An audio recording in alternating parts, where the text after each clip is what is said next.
শ্রী গৌরাঙ্গ লীলা পার্ষদ নিতাই চাঁদের প্রেমের মূরতি প্রেম ভক্তির মহারাজ শিল নরোত্তম দাস ঠাকুর মহাশয় তার শ্রী শ্রী প্রেম ভক্তি চন্দ্রিকা গ্রন্থে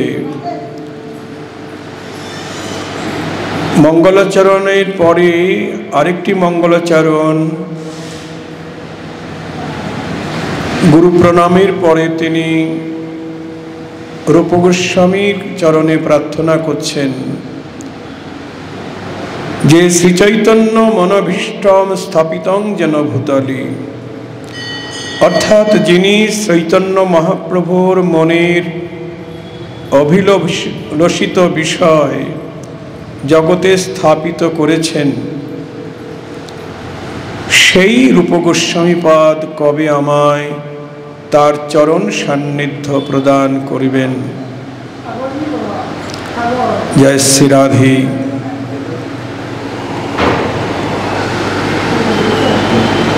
শ্রীচৈতন্যের মনের অভিলাষ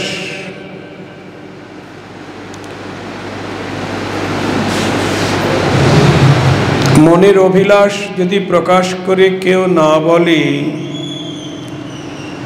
তাহলে তো জানা যায় না।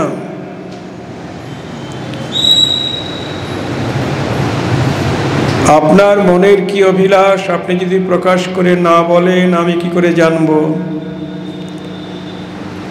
তো মহাপ্রভু তার মনের অভিলাষ কাউকে প্রকাশ করেননি, কিন্তু রূপ গোস্বামী মহাপ্রভুর মনের অভিলাষ জানতে পেরেছেন। কি করে জানলেন?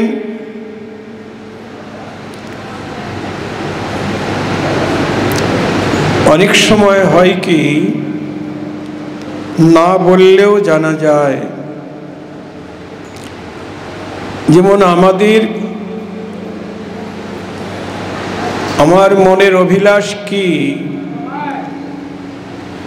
আর কেউ না জানলেও আমার ঘরের মানুষ যিনি তিনি জানতে পারবেন, তাই না? সবচাইতে যে কাছের মানুষ সে না বলা ব্যথাও বুঝতে পারে। যেমন আমাদের ঘরের মানুষ, আমার মাতা পিতা, আমার বন্ধু, আমার স্বামী, আমার পত্নী, এরাই আমাদের ঘরের মানুষ। মোট কথা যারা অন্তরঙ্গ তারা মনের অভিলাষ জানতে পারে। তেমনি আমার মহাপ্রভুর ভক্ত আমরা সবাই, কিন্তু অন্তরঙ্গ ভক্ত তো সবাই হতে পারে না। বহিরঙ্গ ভক্ত সঙ্গে নাম সংকীর্তন, অন্তরঙ্গ ভক্ত সঙ্গে রস আস্বাদন। তা মহাপ্রভুর অন্তরঙ্গ কে? যেমন স্বরূপ দামোদর, রায় রামানন্দ, শিখি মাইতি এবং রূপ সনাতন, রঘুনাথ, এরা মহাপ্রভুর অন্তরের কথা জানি। রূপ গোস্বামী তিনি মহাপ্রভুর অন্তরের কথা জানেন। কেন জানেন? এই রূপ গোস্বামী আর কেউ নন, ইনি বৃন্দাবনে রাধারানীর সখী মঞ্জরী, রূপ মঞ্জরী, সমস্ত মঞ্জরীদের অধ্যক্ষা। যেমন বৃন্দাবনে যদি কেউ রাধা কৃষ্ণের যুগল সেবা পেতে চাইবে তাহলে রূপমঞ্জরীর অনুমতি চাই। রূপমঞ্জরী পরীক্ষা করে দেখবেন এই যে রাধা কৃষ্ণের সেবা চায়, কিন্তু এ কতটুকু অধিকারী সেটা পরীক্ষা করে নেবেন। জয় রাধে। কালকে আমরা বলেছি না আমরা রাধা কৃষ্ণের যুগল সেবার অভিলাষী।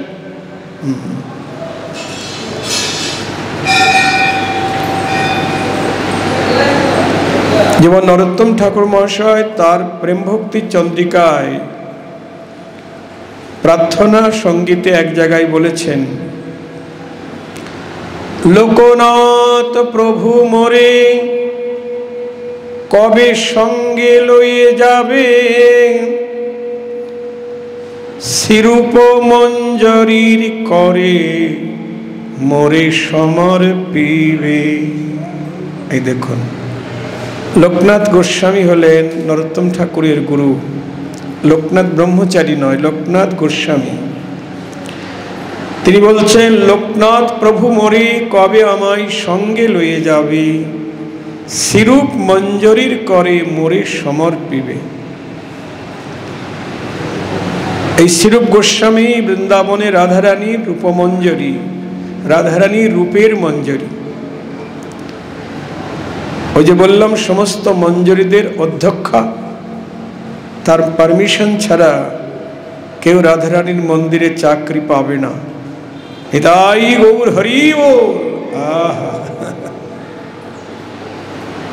আমরা তো চাকরি চাই, কালকে বলেছি না, এই মনের অভিলাষ বিলাসকুঞ্জে দিয়ে বাস, রোজে রাধা কৃষ্ণের সেবা পাবো এই অভিলাষী।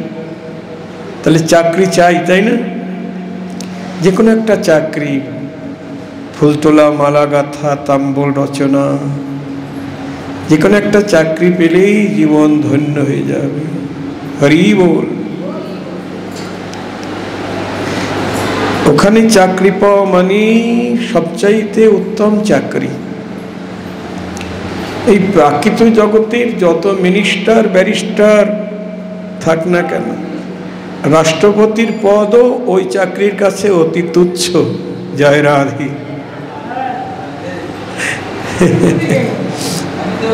রাধারানীর মন্দিরে যারা দাসী, এত অল্প ভাগ্যে হওয়া যায় না ওই মন্দিরে দাসী। যাই হোক, ঠাকুর মশাই বলছেন, লোকনাথ প্রভু মোরে কবে সঙ্গে লয়ে যাবে, শ্রীরূপ মঞ্জরীর করে মোরে সমর্পিবে। রূপমঞ্জরী বলিবেন, দাসী হেতা আয়, সেবার সুসজ্জা কার্য করহ তরায়। তখন রূপমঞ্জরী আমায় দাসী বলে ডেকে নেবেন, নিয়ে যুগল সেবায় আমাকে নিযুক্ত করবেন। আর আমি যুগলের সেবা করব। তখন আমার সেবায় সন্তুষ্ট হয়ে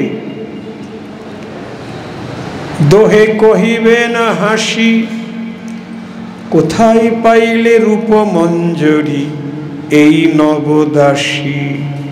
জয় রাধে। এই নতুন দাসী কোথায় পেলে রূপমঞ্জরী?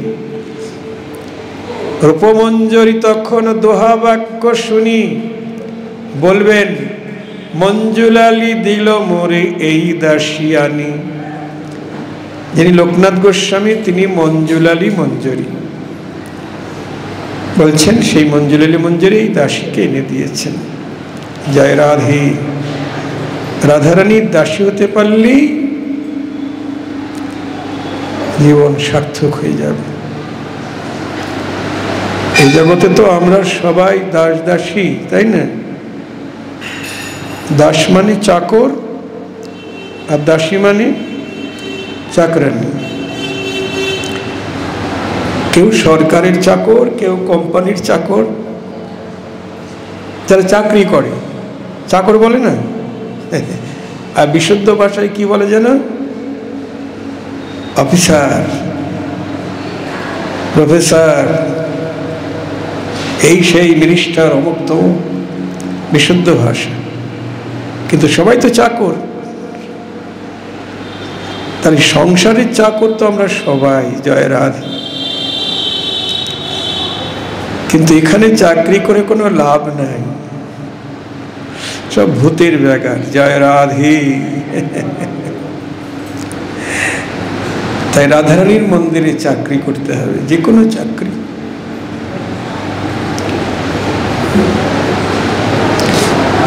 তো শ্রী চৈতন্যের মনের অভিলাষ কি? শ্রী চৈতন্যের মনের অভিলাষ হল জগতে যুগল সেবা প্রতিষ্ঠা, এবং কি উপায়ে এই রাধা কৃষ্ণের যুগল সেবা পাওয়া যাবে তার উপায়। আমরা যখন স্বরগোস্বামীর বন্দনা করি, ছয় গোসাইয়ের বন্দনা করি না, শ্রীরূপ সনাতন ভট্ট রঘুনাথ, শ্রীজীব গোপাল ভট্ট দাস রঘুনাথ, এই ছয় গোসাইর করি চরণ বন্দন, যাহা হইতে বিঘ্ন নাশ অভীষ্ট পূরণ। কি বলছেন? এই ছয় গোসাইয়ের চরণ বন্দনা করলে বিঘ্ন বিনাশ হবে। বিঘ্ন মানে বাধা। কোন বাধা? ভজন পথের যত বাধা আছে সব বাধা দূর হয়ে যাবে যদি আমরা এই গোস্বামীদেরকে স্মরণ করি। জয় রাধে। আপনি কীর্তনে আসতে পাচ্ছেন না, পাঠ শুনতে আসতে পাচ্ছেন না, অনেক বাধা। স্মরণ করুন গোস্বামীদেরকে, গুরু বৈষ্ণবকে স্মরণ করুন, কৃপা করুন হে বৈষ্ণব ঠাকুর, হে গুরুদেব, আমি যেন এই বাধা অতিক্রম করে যেন যেতে পারি পাঠ কীর্তন শুনতে।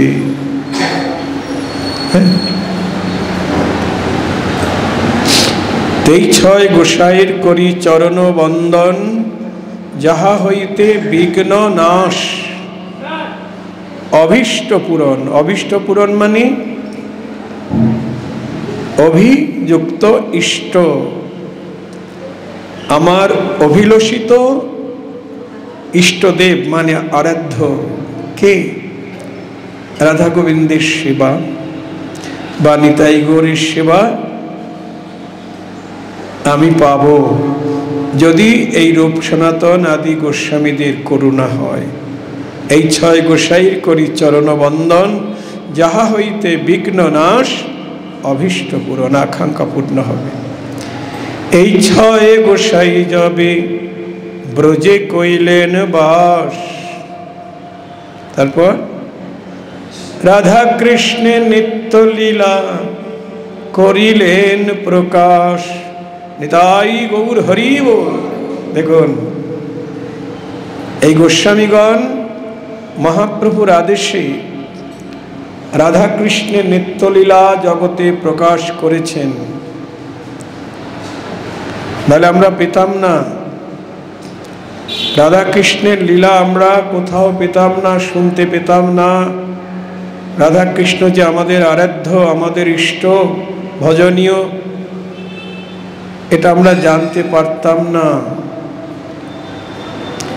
যদি গোস্বামীগণ না আসতেন, যদি মহাপ্রভু না আসতেন।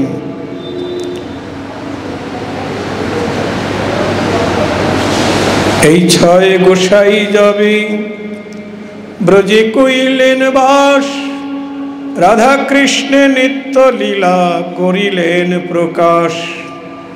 এই ছয় গোসাই যাবে করুণা করিবে। তারপর ব্রজে রাধা কৃষ্ণ সেবা অবশ্য পাইবে। নিতাই গৌর হরি বল।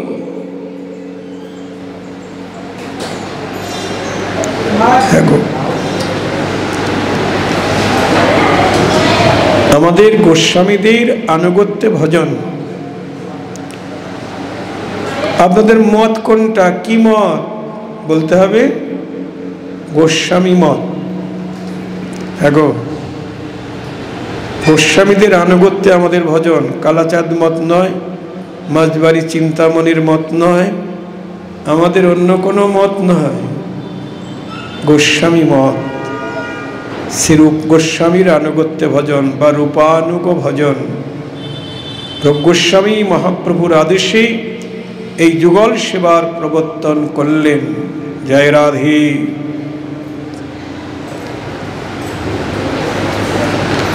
যদি গৌরাঙ্গ না হইত কেমনে হইত, কেমনে ধরিতাম দে। বলি রাধার মহিমা প্রেম রস সীমা, রাধার মহিমা প্রেম রস সীমা, জগতে জানাত কে? বলো কে জানাত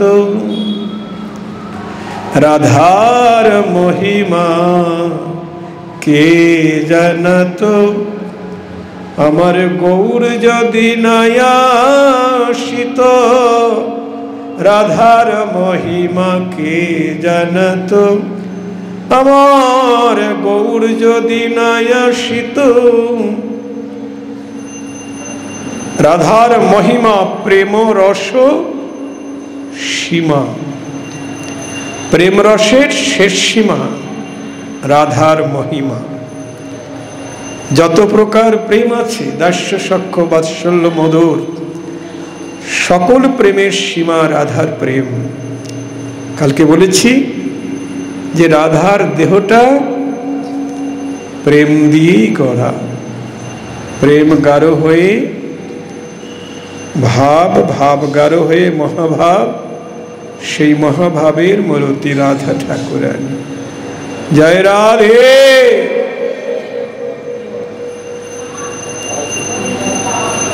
তাই মহাপ্রভুর মনের অভিলাষ জগতে যুগল সেবার প্রবর্তন, বা যুগল সেবা কোন সাধনায় পাওয়া যাবে, সেটাই রূপ গোস্বামী জগতে প্রকাশ করেছেন। নরোত্তম ঠাকুর তার প্রেম ভক্তি চন্দ্রিকায় বলছেন, জয় সনাতন রূপ প্রেম ভক্তি রস কূপ। এই দেখো, রূপ সনাতনকে প্রেম ভক্তি রসের কূপ বলছেন। কূপ মানে কুয়া, কুয়ার থেকে যত জল তোলেন খালি হয় না। জয়রাধ, একদিকে তুলবেন আর একদিক দিয়ে পূর্ণ হবে। তার রূপ সনাতন রসের কূপ। আচ্ছা, সমুদ্র বললেন না কেন?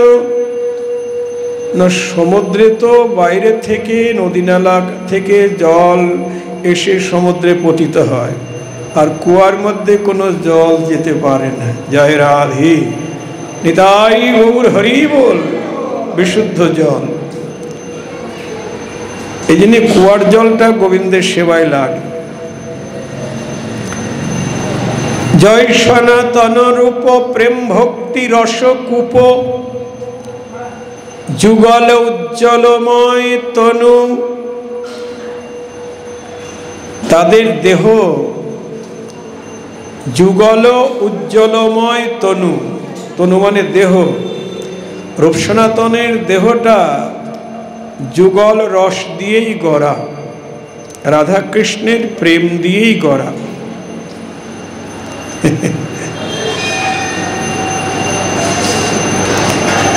প্রেম দিয়ে গড়া, যুগল উজ্জ্বল রস তনু। আমার মতো প্রাকৃত পঞ্চভৌতিক দেহ না তাদের। যুগল উজ্জ্বলময় তনু, যাহার প্রসাদে লোক পাশরিল দুঃখ সর্বস্ব, প্রকটল কল্পতরু জনু। নিতাই গৌর হরি বল। রূপ সনাতন যেন কল্পতরু রূপে প্রকটিত হলেন। কল্পতরু, যাহার প্রসাদে, যাদের কৃপায় লোকের সর্বশোক দূরে গেল। সর্বশোক বলতে ত্রিতাপ জ্বালা দূর হয়ে গেল। কেন দূর হলো? রূপ সনাতন এমন সম্পদ আমাদের দিলেন যে এই সম্পদ পেলে সব পাওয়া হয়ে যায়। সেটা কি গো? কালকে বলেছিলাম, মনে আছে তো? কি সেটা? কৃষ্ণ প্রেম। রূপ সনাতন হলেন প্রেম কল্প বৃক্ষ। পরের লাইনে বলছেন, প্রেম ভক্তি রীতি যত নিজ গ্রন্থে শুবে কত করিয়াছেন দুই মহাশয়। প্রেম ভক্তির যত কথা রীতিনীতি রূপ সনাতন তাদের গ্রন্থে ব্যক্ত করে লিখেছেন। প্রেম ভক্তি রীতিনীতি তাদের গ্রন্থ তো সংস্কৃতে লেখা, রূপ সনাতন বাংলায় লেখেননি। রূপ সনাতন, রঘুনাথ দাস, রঘুনাথ ভট্ট, রঘুনাথ দাস গোস্বামী, এরা সবাই সংস্কৃতে গ্রন্থ লিখেছেন। সেই গ্রন্থ অবশ্য এখন বাংলায় অনুবাদ হয়ে আমাদের কাছে আসছে। মহতের কৃপায় আমরা তার আস্বাদন পাচ্ছি। আর সেই তাদের গ্রন্থাবলীর সার এই প্রেম ভক্তি চন্দ্রিকা। নরোত্তম ঠাকুর বলছেন, প্রেম ভক্তি রীতি যত নিজ গ্রন্থে শুবে কত করিয়াছেন দুই মহাশয়। যাহার শ্রবণ হতে পরানন্দ হয় চিতে যুগল মধুর রসাশ্রয়। যে শাস্ত্র শ্রবণ করলে পরানন্দ হয় চিতে এবং যুগল চরণে প্রেম লাভ হয়। রাধা কৃষ্ণের যুগল চরণে প্রেম লাভ হয় যদি আমরা রূপ সনাতনের গ্রন্থাবলী পড়তে পারি। উজ্জ্বলমণি গ্রন্থ, ভক্তির অসমৃত সিন্ধু, ললিত মাধব, বিদগ্ধ মাধব নাটক, স্তবাবলী, কত গ্রন্থ লিখেছেন তারা, হাজার হাজার গ্রন্থ। উৎকলিকা বল্লরী, রঘুনাথ দাস গোস্বামীর বিলাপ কুসুমাঞ্জলি স্তবাবলী, সব গ্রন্থাবলীতে কেবল প্রেম ভক্তির কথা, কেবল রাধা দাস্যের কথা।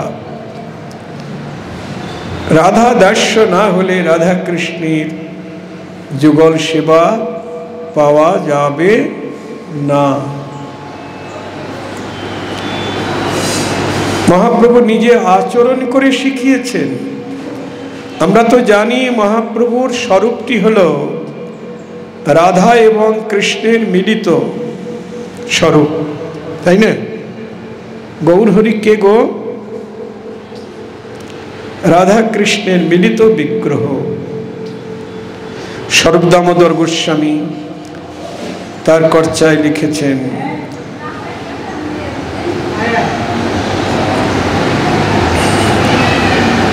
রাধা কৃষ্ণ প্রণয় বিকৃতি লাদিনী শক্তিরস্মাদিকত্তনামপি ভুবি পুরদেহ ভেদঙ্গতৌ তৌ চৈতন্যক্ষ প্রকট মধুনা তদ্বয়ঞ্চ চক্ষুমাপ্তম রাধা ভাবদ্যুতি সুবলিতম নৌমি শ্রীকৃষ্ণ স্বরূপম।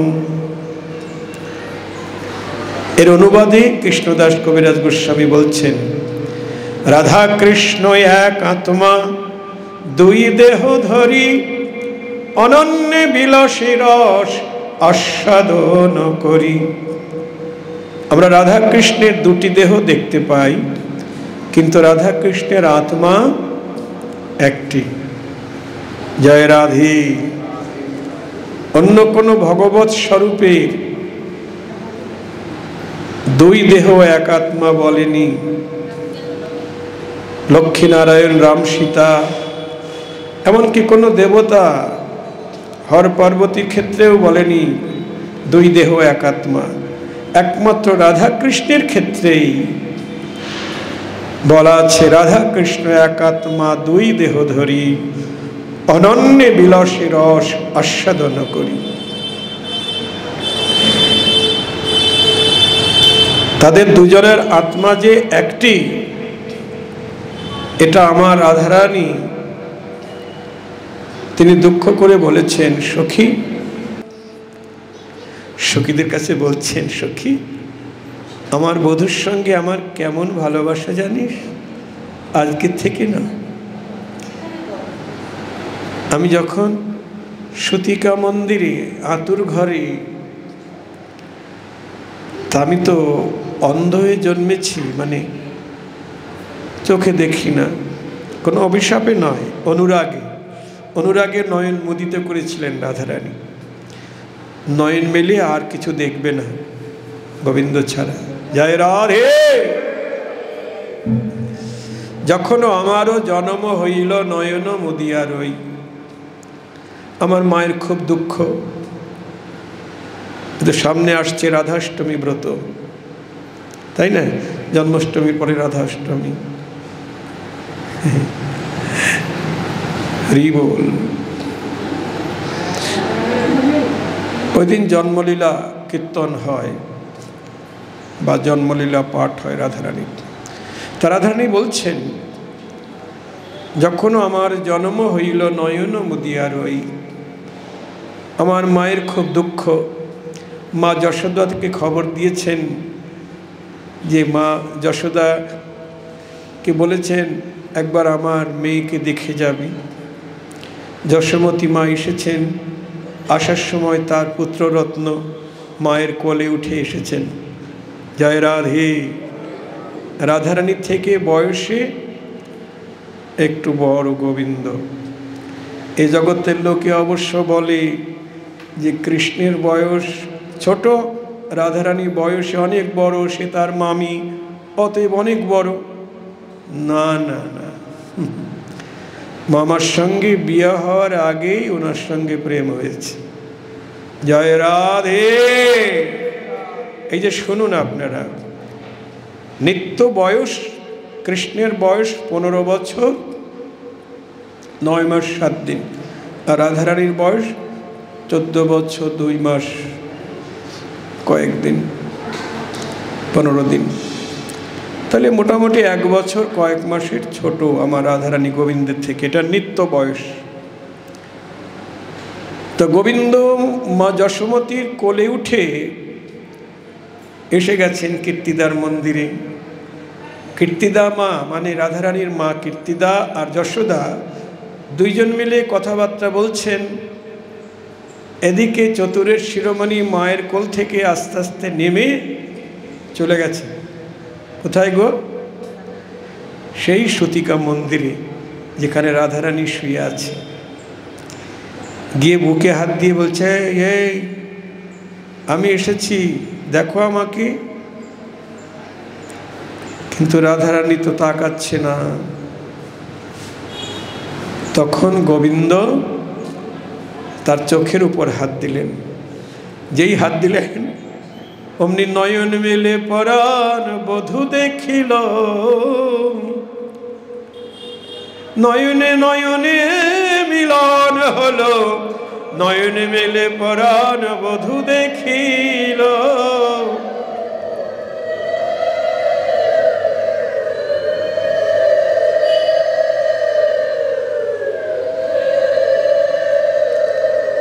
তা রাধারানী বলছেন, সখী সেই দিন থেকে আমার সঙ্গে তার ভালোবাসা। শিশুকাল হইতে বধূর সহিতে পরাণে পরাণে লেহা। বলি পরাণে পরাণে ভালোবাসা। বধূর সাথে আর আমার সাথে পরাণে পরাণে ভালোবাসা। বধূর সাথে আর আমার সাথে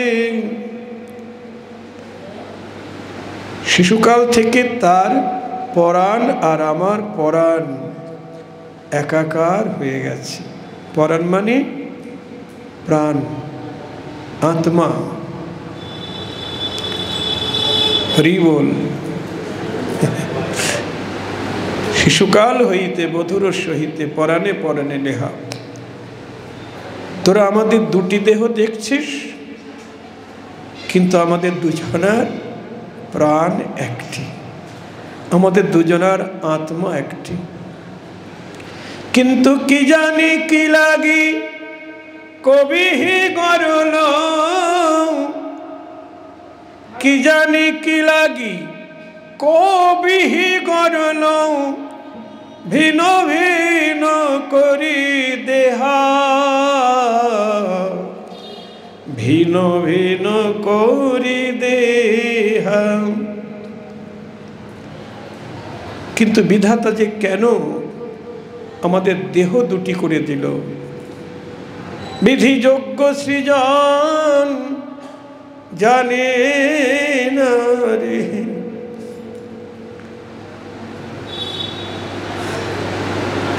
জানলে এমন করত না রে, বলি দুই দেহ আলাদা করে।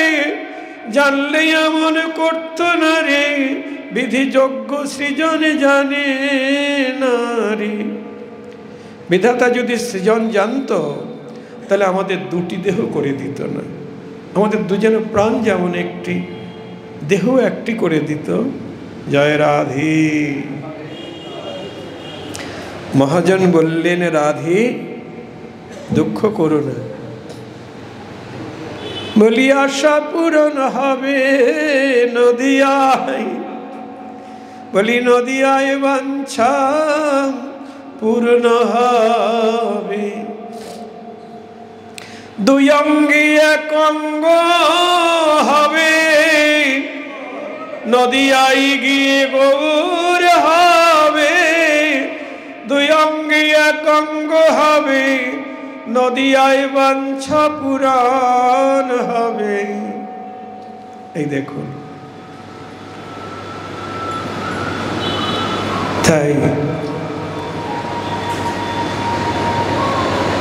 রাধা কৃষ্ণ একাত্মা দুই দেহ ধরি, অনন্য বিলাসে রস আস্বাদন করি। সেই দুই একেবে চৈতন্য গোসাই, ভাব রস আস্বাদিতে দ্বৈতন হইলা এক ঠাই। বলি তারাই তো এসেছে সেই বৃন্দাবনে রাধা শ্যাম, তারাই তো এসেছে বৃন্দাবনে রাধা শ্যাম। দুই অঙ্গে এক অঙ্গ হই, বৃন্দাবনে রাধা শ্যাম গৌরাঙ্গ মূরতি ধরি, তারাই তো এসেছে। তামার গৌর হরির কখনো কৃষ্ণ ভাব, কখনো রাধা ভাব, আবার কখনো ভক্ত ভাব।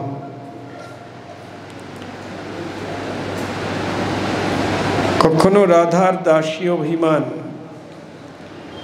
এটা আমরা প্রমাণ পাই চৈতন্য চরিতামৃত যারা পড়েছেন বা শুনেছেন।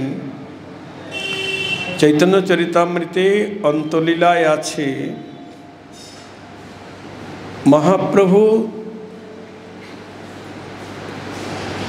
সমুদ্রকে দেখে ভাবছেন যমুনা, সমুদ্রের জল কালো আর যমুনার জল কালো, এবং সেখানে তিনি দেখতে পাচ্ছেন সমুদ্রের জলের উপরে গোবিন্দকে, সেখানে কৃষ্ণ লীলা দেখতে পাচ্ছেন। উনি সমুদ্রে ঝাঁপ দিয়েছেন। জয় রাধে। এক জালিয়া জাল ফেলেছে মাছ ধরার জন্যে, সেই জালিয়ার জালে মহাপ্রভুর দেহ পড়েছে। নিতাই গৌর হরি বল। জালিয়া বড় মৎস্য বলি তাকে ধীরে ধীরে তুলছে। তুলতে গিয়ে দেখে একজন মানব, হ্যাঁ, তার অঙ্গ স্পর্শ হওয়া মাত্র সে রোমাঞ্চিত হয়ে উঠেছে, হাসছে, কাঁদছে, নাচছে, গাইছে, হ্যাঁ, ছুটে চলেছে সমুদ্রের কিনার দিয়ে। এদিকে স্বরূপ দামোদর রায়, রামানন্দ আদি মহাপ্রভুর পারিষদগণ মহাপ্রভুকে খুঁজে বেড়াচ্ছে, কোথায় গেল মহাপ্রভু, খুঁজতে খুঁজতে সমুদ্রের কিনার দিকে যেতে যেতে দেখে উন্মত্তের প্রায় একজন ছুটে আসছে। কি ভাই, তুমি এরকম করছো, হাসছো, কাঁদছো, নাচছো, গাইছো? বলছে আমায় ভূতে ধরেছে, তোমরা ওদিকে যেও না, ওদিকে ভূত আছে, তোমাদেরও ধরবে, তোমরা ওদিকে যেও না। নিতাই গৌর হরি বল। আহা, এই ভূতে কি অল্প ভাগ্যে ধরে গো?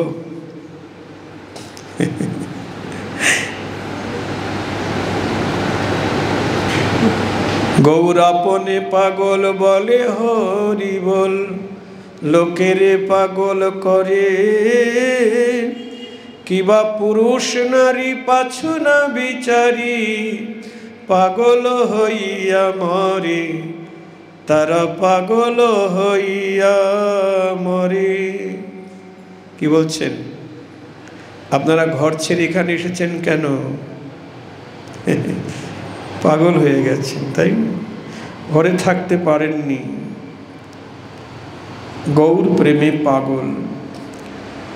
বৈষ্ণব কবি বলছেন, গোরা আপনে পাগল বলে হরিবল, লোকেরে পাগল করে। তা বেছে বেছে পাগল করে না, কিবা পুরুষ নারী পাছু না বিচারি, পাগল হইয়া মরে। তারা পিছের ভাবনা ভাবে না। গৌর যেমন পাগলের মতো নাচতে নাচতে যাচ্ছে হরিবোল বলে, অসংখ্য লক্ষ লক্ষ পুরুষ নারী তারাও পাগল হয়ে যাচ্ছে পিছে পিছে। পিছের ভাবনা ভাবছে না যে আমার ঘর সংসার আছে, আমার পতিপুত্র আছে, আমি যে পাগলের মতো ছুটে যাচ্ছি, লোকে কি বলবে? যে পাগল হয়ে যায় তার কি আর সংসারের ভাবনা থাকে গো? থাকে? থাকে? তার দেহস্মৃতিই থাকে না, পরিধানে কাপড় চোপড় আছে কিনা জ্ঞান নেই, দেহস্মৃতি থাকে না, যে পাগল হয়ে যায়। হরি বল।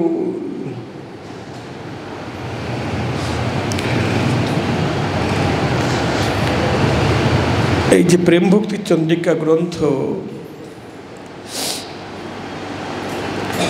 এই গ্রন্থে এক জায়গা আছে,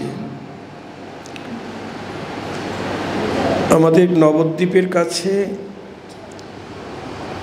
অম্বিকা কালনা, নবদ্বীপ স্টেশন থেকে 3-4টে স্টেশন পরে, সেখানে গৌরীদাস পণ্ডিতের বাড়ি আছে, মহাপ্রভুর পার্ষদ, যিনি বৃন্দাবনের সুবল সখা ছিলেন। সেই গৌরীদাস পণ্ডিতের সেবিত বিগ্রহ আছে নিতাই গৌর, তারও অনেক মহিমা। বিগ্রহ যে কথা বলে, হ্যাঁ, বৃন্দাবনে বঙ্কবিহারীজিকে দেখতে অনেক ভিড় হয়, কিন্তু সেই বঙ্কবিহারী কালনায় আপনারা দেখবেন, জয় রাধে, নিতাই গৌরের বিগ্রহ ঝলক দর্শন হয়। কেন হয়? নিতাই গৌর প্রকট থাকা কালীনই গৌরীদাস পণ্ডিত নিতাই গৌরের বিগ্রহ প্রতিষ্ঠা করেছেন, সেবা করেন। একদিন স্বয়ং সাক্ষাৎ নিতাই গৌর গিয়ে তার গৃহে হাজির। তখন গৌরীদাস পণ্ডিত বলছেন, তোমরা আমার গৃহ ছেড়ে যাবে না। নিতাই গৌর বলছে, আমরা তো সবসময় তোমার গৃহে আছি, মন্দিরে বিগ্রহ রূপে তোমার ঘরে তো সবসময় আছি। বলছে, না, ওরা আমার সঙ্গে কথা বলে না, চেয়ে খায় না, ওতে আমার মন ভরে না, তোমরা যেমন এসেছো, তোমরা তোমাদের সেবা করতে পারছি। মহাপ্রভু বললেন, প্রতিমার সেবা করো, বিগ্রহ সেবা করো, তাহলে আমার সেবা হবে। মানছে না, না তোমরা যাবে না। তখন সাক্ষাৎ নিতাই গৌর বলছেন, ঠিক আছে, তাহলে আমরা থেকে গেলাম। আমরা থেকে গেলাম। যখনই বলছে আমরা থেকে গেলাম, ওদিকে মন্দির থেকে নিতাই গৌর বার হয়ে চলে যাচ্ছে। জয় রাধে। বিগ্রহ নিতাই গৌর মন্দির থেকে বের হয়ে চলে যাচ্ছেন। গৌরীদাস পণ্ডিত বলছে, কি তোমরা চলে যাচ্ছ কেন? বিগ্রহ নিতাই গৌর বলছেন, তুমি তো নিতাই গৌর পেয়ে গেছো, আর তো আমাদের দরকার নেই, এই জন্য আমরা চলে যাচ্ছি। প্রভুর কেমন লীলা! পায়ে পড়ে গেলে, না তোমরা যেও না। যাবো না? এ কি বলছো? তুমি ঠিক করো, ওনাদের রাখবে না আমাদের রাখবে, আগে ঠিক করো। যদি ওনাদের রাখো তাহলে আমরা থাকবো না, আর যদি আমাদের রাখো তাহলে হয়তো ওনারা থাকবে না, ঠিক করো। বলছে না, তোমরা চলো। আবার গিয়ে মন্দিরে দাঁড়ালেন নিতাই গৌর।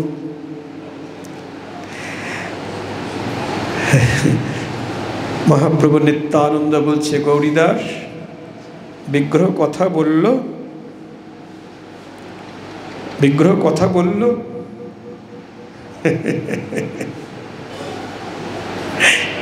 কথা বলে, বলাতে পারলেই বলে,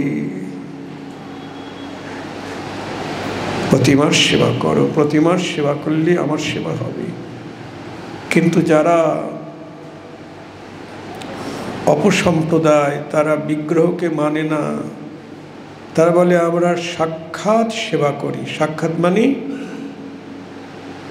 জ্যান্ত ঠাকুরের পূজা করে, এইভাবে বলে, জ্যান্ত ঠাকুরের পূজা করে, বিগ্রহ নাকি মরা ঠাকুর ওরা বলে। কি দুর্ভাগ্য ওদের, কি কপাল মন্দ। এখন ওদের কথার পরিপ্রেক্ষিতে আমাকে আরেকটি লীলার কথা বলতে হয়।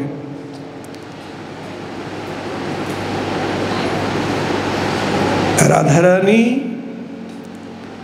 ঘর বাহির আনাগোনা করছে দণ্ডে শতবার।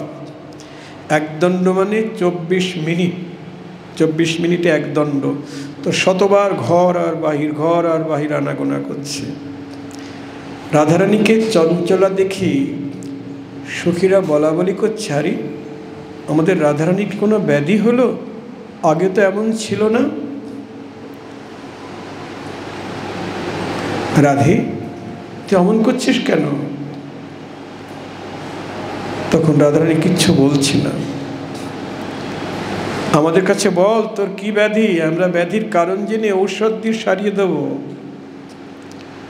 মেঘের দিকে তাকিয়ে আছে, আবার কখনো কদম্বের বনের দিকে তাকিয়ে আছে, বক্ষের কাঁচুলি ছুঁড়ে ফেলে দিচ্ছে খুলে, ভাবা যায়।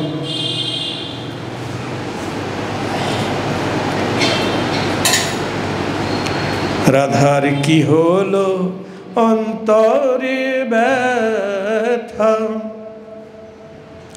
বসিয়া বিরলি থাকো একলি, বসিয়া বিরলি থাকো একলি, না শুনি কাহার কথা, না শুনি কাহার কথা, সদাই ধ্যানি চাহে মেঘ পানি।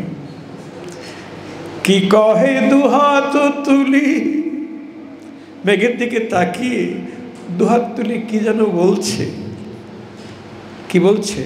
তুমি ওইখানে কেন হে,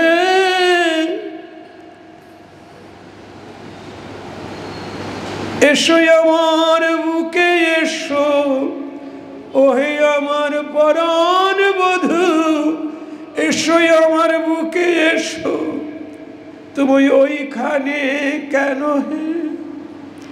মেঘ দেখে মনে ভাবছেন কৃষ্ণ, কৃষ্ণের বর্ণ আর মেঘের বর্ণ এক। একদিঠি করি ময়ূর ময়ূরী, কণ্ঠ করে নিরীক্ষণ। ময়ূরের কণ্ঠ কেমন গলো, নীলবর্ণ তো, গোবিন্দের বর্ণের মতো। ময়ূর ময়ূরের দিকে তাকিয়ে আছে,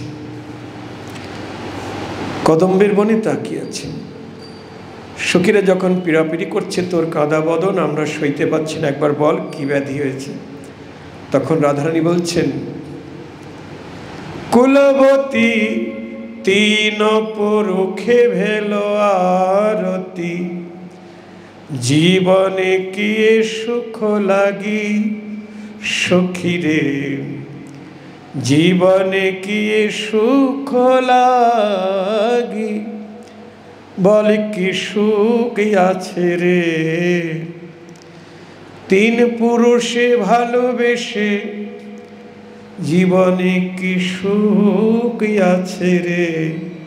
বলুন মায়েরা, তিন পুরুষে ভালোবেসে আবার ঘরে স্বামী থাকতে, ঘরে স্বামী আছে, আরো তিনজন পর পুরুষে ভালোবাসা হয়েছে। ঘরে স্বামী থাকতে তিন পুরুষে ভালোবেসে তার বাঁচার চেয়ে মরাই ভালো। সখী, তোর আমার মরণের ব্যবস্থা কর, কারণ আমার যে ব্যাধি, এ ব্যাধির ঔষধ ত্রিভুবনে নাই। কোনো ওঝাবদ্ধ আমার চিকিৎসা করতে পারবে না। পারবে? স্বামী থাকতে তিনজন পর পুরুষে ভালোবাসা, খুব সুন্দর কথা। আপনারা তো সবাই জানে রাধারানীর স্বামী আয়ন ঘোষ আর একজন পর পুরুষকে ভালোবেসেছে, তাই তো? কিন্তু এখানেই বলছে কুলবতী তিন পুরুষে ভেলো আরতি, জীবনে কি সুখ লাগে। বৈষ্ণব পদাবলিতে বলছে, সখীরা বলছে ভারী আশ্চর্য কথা, স্বামী থাকতে তিনজন পর পুরুষে ভালোবাসা। একবার প্রকাশ করে বলবি তোর ভালোবাসার তিন পুরুষের পরিচয়? ঠিক আছে, তোর আমার অন্তরঙ্গ সখী, এ তো সবার কাছে বলা যায় না। যায়? স্বামী ছাড়া একজন পর পুরুষে ভালোবাসা হলে কাউকে বলা যায় না, আর তিনজন পর পুরুষে। তোর আমার অন্তর সংখ্যা সখী বলছি, খুব সুন্দর কথা, ভজনের কথা।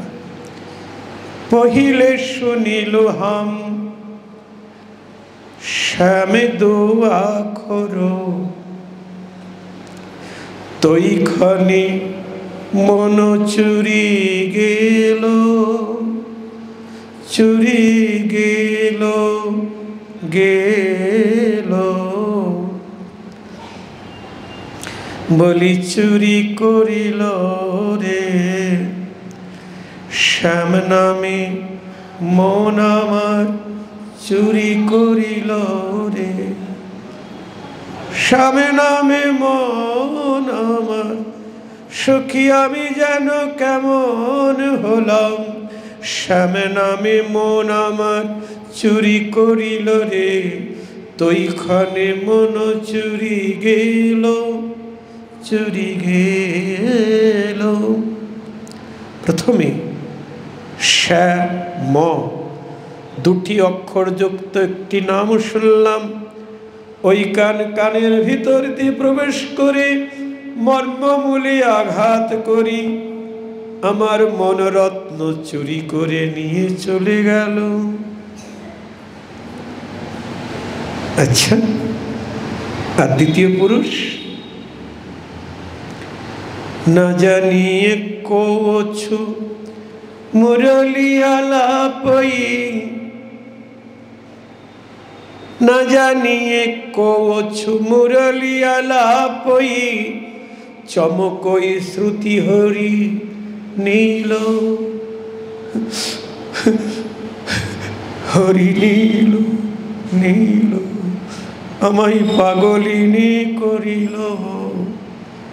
সখী মুরলীর গানি আমায় পাগলিনী করিল, মুরলীর গানি আমায়, আমাতে আর আমি নাই রে, মুরলীর গানি আমায় পাগলিনী করিল, চমকই শ্রুতি হরি নীল, হরি নীল। দ্বিতীয় পুরুষের মুরলীর গানে আমায় পাগলিনী করল, কিন্তু কে যে মুরলী বাজালো আমি তাকে দেখি নাই, দূর থেকে মুরলীর গান শুনে পাগলিনী হয়ে গেল। সেও আমার মন নিল। কয়জন হলো গো? কয়জন হলো? দুইজন। একজনের শ্যাম নামী মন চুরি করলো, আরেকজনা মুরলীর গানে পাগলিনী করল। আরেকজনা না জানিয়ে কছু পটে দরসাবলু নবজলধর যিনি কাঁতি কাঁতি কাঁতি চকিত হইয়া যাহা যাহা ধাবই তাহা তাহার হৃদয়ে মতি। তৃতীয় পুরুষের চিত্রপট দেখলাম। চিত্রপট মানে ফটো, ইংরেজিতে বলে ফটো, বাংলায় চিত্রপট বা ছবি। চিত্রপটে যে পুরুষকে দেখলাম তাকে দেখতে কেমন? ত্রিভঙ্গ বঙ্কি মোঠামে দাঁড়িয়ে আছে, অধরে মুরলী লয়ে, অঙ্গের কান্তি নূতন মেঘের কান্তিকে জয় করেছে। চিত্রপটের ওই মূরতি দেখবা মাত্র কি হলো জানিস? বলি মিশিয়া গেল রে আমার চিত্রপটে মিশিয়া গেল রে। চিত্রপট দর্শন করি, হলো ধ্বনি। চিত্রপটে মিশিয়া গেল রে নবজলধর চিনি কাঁতি কাঁতি কাঁতি।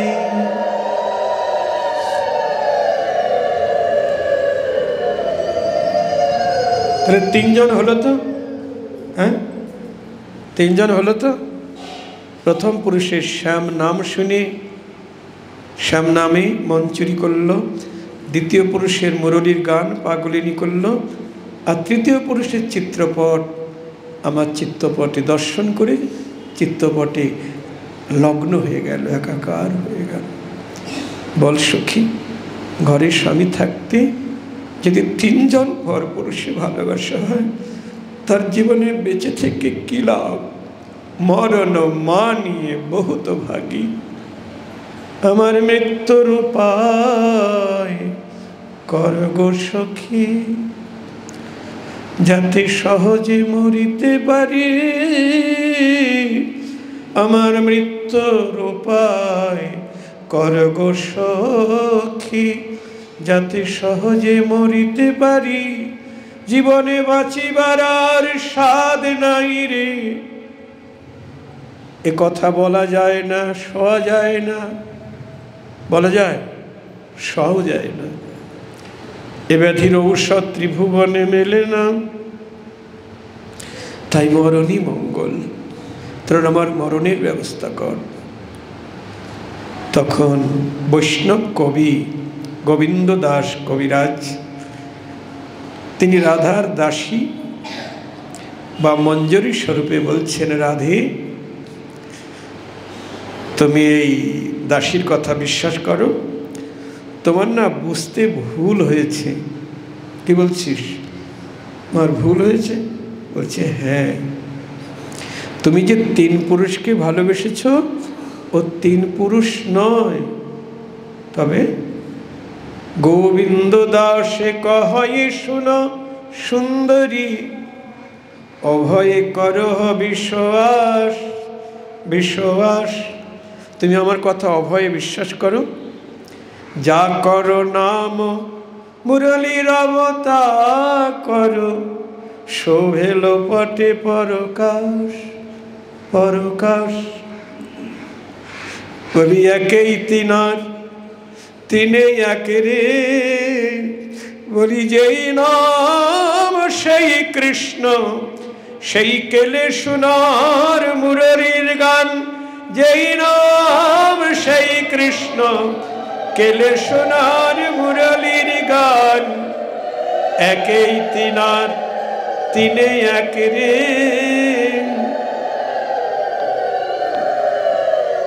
যেই নাম সেই কৃষ্ণ ভজনিষ্ঠা করি, নামের সহিতে আছে নাপনি শ্রীহরি।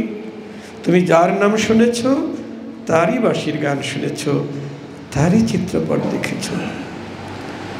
দেখেছেন, তিনজন পর পুরুষে ভালোবাসা করতে হবে।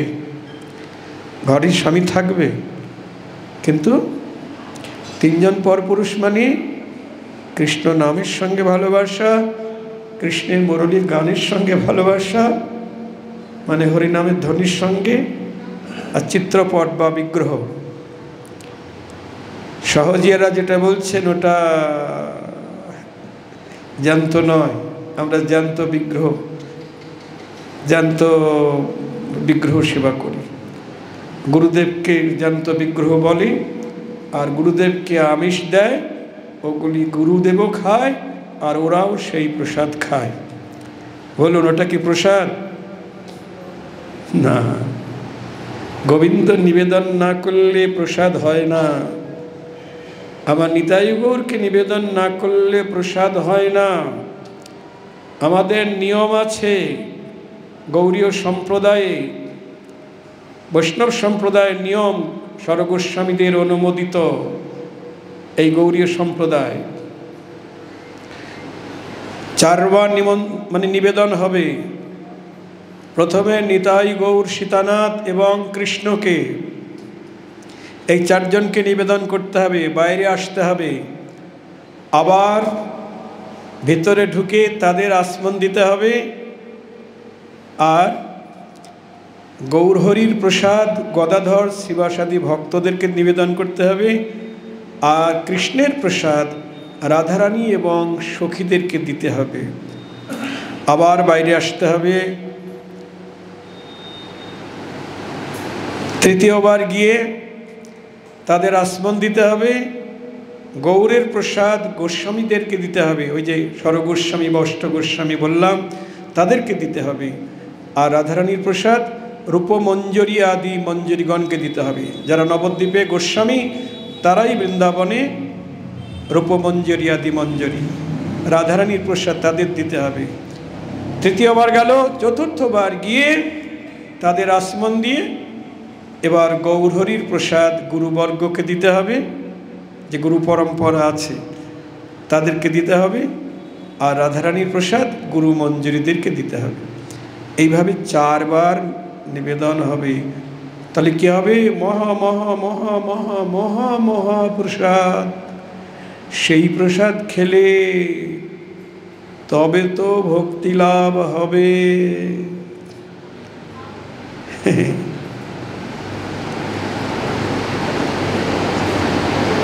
জয় রাধে। সাধু, জোরে বলুন, সাধু সাবধান, অপর সম্প্রদায় থেকে সাবধান।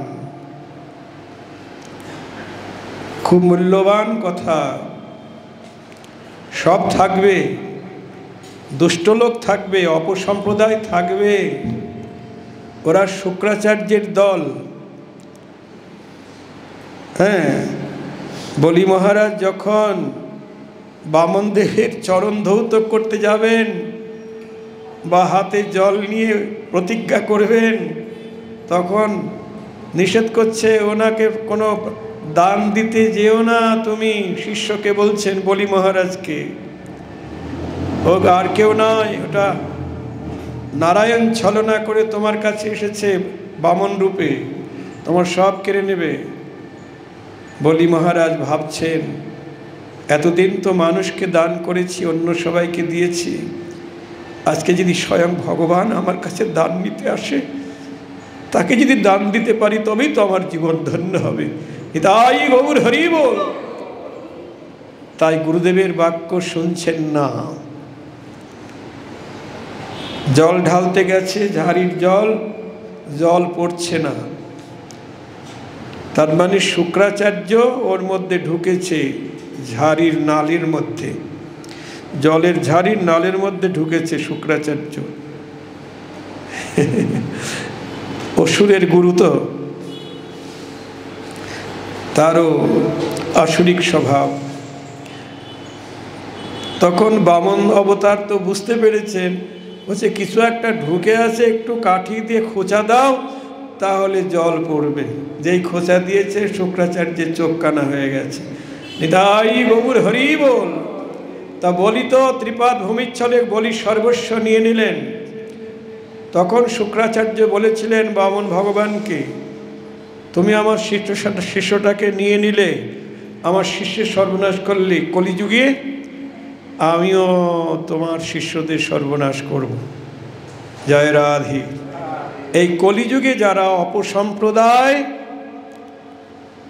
তারা জানবেন ওই শুক্রাচার্যের দল। নিতাই গৌর হরি বল। এর থেকে সাবধান থাকতে হবে।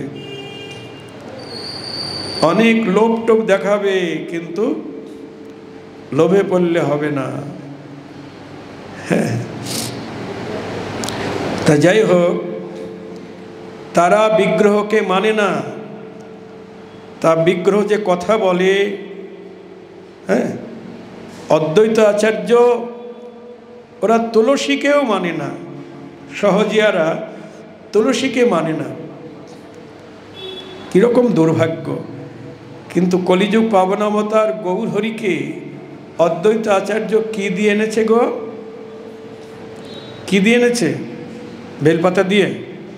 তাহলে কি দিয়ে? গঙ্গাজল আর তুলসী দিয়ে নয়ন জলে কেঁদে কেঁদে এনেছেন। আচ্ছা বলুন, সেই তুলসী কি ওরা মানছে না? কি দুর্ভাগ্য, কি কপাল পোড়া ওদের। আমরা যে যুগে জন্ম পেয়েছি, এটা কোন যুগ? কলিযুগ। এ আবার অন্যান্য কলিযুগের মতো নয়। আমরা যে কলিযুগে মনুষ্যকুলে জন্ম পেয়েছি, এই কলিযুগ, এরপরে সত্যযুগ আসবে, ত্রেতাযুগ আসবে, দাপর যুগ আসবে, তারপরে কলিযুগ আসবে।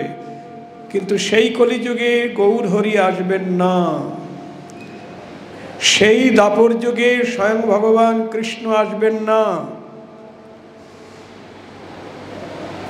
এইভাবে 28টা সত্যযুগ যাবে, 28টা ত্রেতা যুগ যাবে, 27টা দাপর যুগ যাবে, 28 নম্বর দাপর যুগে স্বয়ং ভগবান কৃষ্ণ আসবেন। এরপরে আবার 28 নম্বর কলিযুগে আমার গৌর হরি আসবেন। নিতাই গৌর হরি বল। বলুন, আমরা মহাপ্রভুর যুগে মানব কুলে জন্ম পেয়েছি। যদি এই দুর্লভ মানব জন্ম পেয়ে আবার গৌর গোবিন্দের সেবা করতে না পারি, ভোগ বিলাসে মত্ত থাকি, আবার শিয়াল হব না, কুকুর হব না, বাঘ ভাল্লুক হব না, বিষ্ঠা গর্তের কৃমিকীট হব, আমরা কেউ জানি না। এই জন্যে এই জন্মেই আমার নিতাই গৌর রাধা মাধবকে ভজন করতে হবে। দুর্লভ মানব জনম সৎসঙ্গে, তর হয়ে ভব সিন্ধুরে, ভজ হরে মন শ্রীনন্দনন্দন, অভয় চরণার বিন্দুরে। দেখেছেন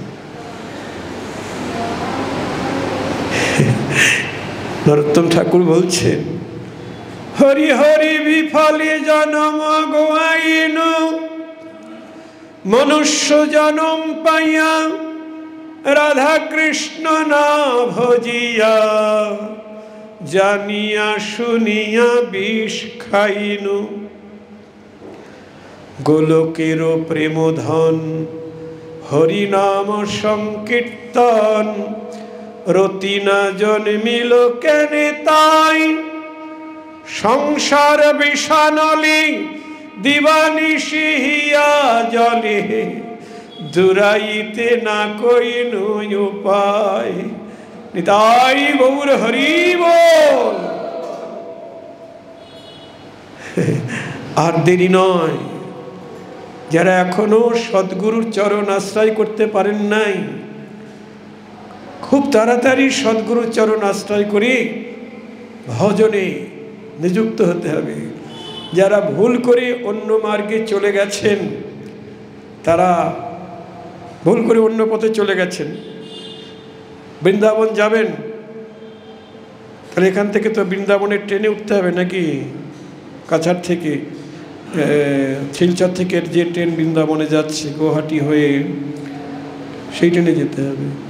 আপনি এমন একজন গুরুকরণ করলেন, সেই গুরুদেব এমন একটা ট্রেনের সন্ধান দিলেন, আপনি বোম্বে চলে গেলেন। হ্যাঁ, এটা কি বৃন্দাবন? বলছে না, এটা তো বোম্বে। একজন যে বলল এইটাই বৃন্দাবনের ট্রেন।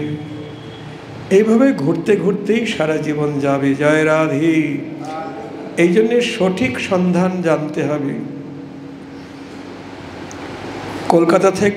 কলকাতা স্টেশন থেকে 24 ঘন্টায় একেবারে মথুরা পৌঁছে দেয় বৃন্দাবন যাওয়ায়, এমন ট্রেন হয়েছে। এই জন্যে সদ্গুরু বা বৈষ্ণব গুরু, সদ্গুরু মানেই হলো বৈষ্ণব গুরু। বৈষ্ণব গুরুই সদ্গুরু। যারা বৈষ্ণব নয় তারা সদ্গুরু নয়। কি বলেন? মিথ্যা বলছি? যারা কৃষ্ণকে ভালোবাসে না তারা কি করে সৎ হবে? তারা অসৎ। অসৎসঙ্গ ত্যাগ এই বৈষ্ণব আচার, স্ত্রী সঙ্গে এক অসাধু কৃষ্ণা ভক্ত। কৃষ্ণকে যে ভক্তি করে না সে অসাধু, সে অসৎ। তাহলে সদ্গুরু বৈষ্ণব গুরু। আবার বৈষ্ণব গুরুর মধ্যে পার্থক্য আছে। যারা লক্ষ্মীনারায়ণের আরাধনা করে তারাও বৈষ্ণব, রাম সীতার উপাসনা করেন তারাও বৈষ্ণব, নিম্বার্ক সম্প্রদায় তারাও বৈষ্ণব। আর আমাদের হলো গৌড়ীয় বৈষ্ণব সম্প্রদায়। ওই মার্গে গেলে আপনি বৈষ্ণব ধর্মই পাবেন। হয়তো রাম সীতার উপাসনা করলে রাম সীতার চরণ পাবেন, লক্ষ্মীনারায়ণ আরাধনা করলে তাদের চরণ পাবেন, বৈকুণ্ঠে যাবেন।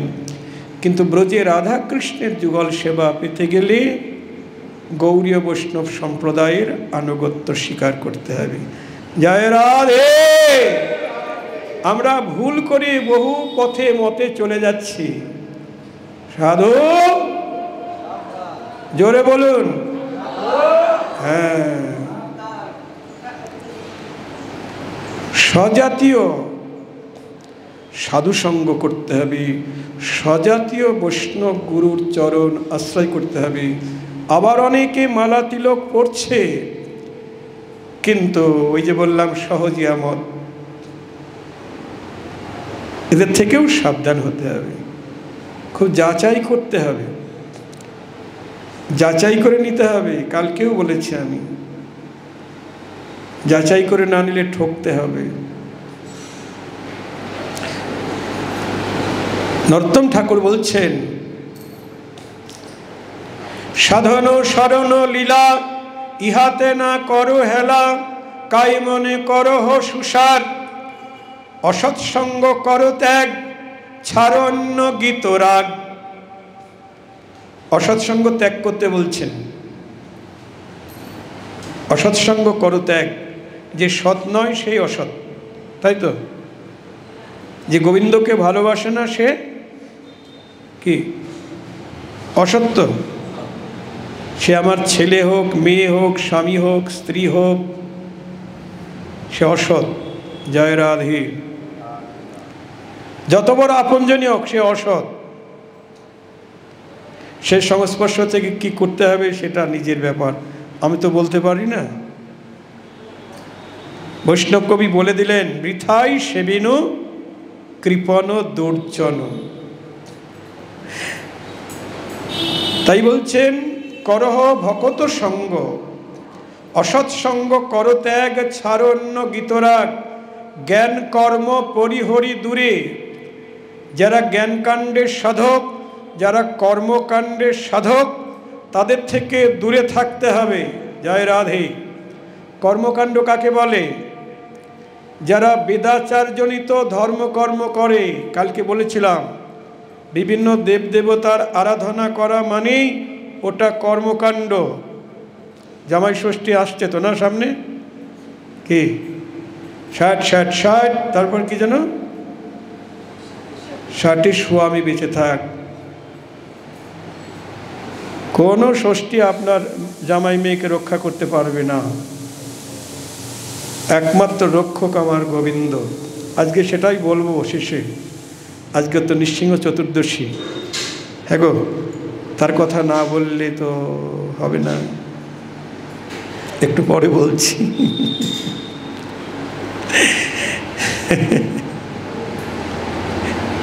কৃষ্ণকে ভালো না বাসলে বিপত্তারিণী ভবতারিণী কেউ আপনাকে রক্ষা করতে পারবে না, পারবে না। যতই রক্ষা কবচ করুন, স্টোন ব্যবহার করুন, তাবিজ কবচ করুন, কেউ আপনাকে বাঁচাতে পারবে না। জয় রাধে, নিতাই গৌর হরি বল। সাধু সাবধান।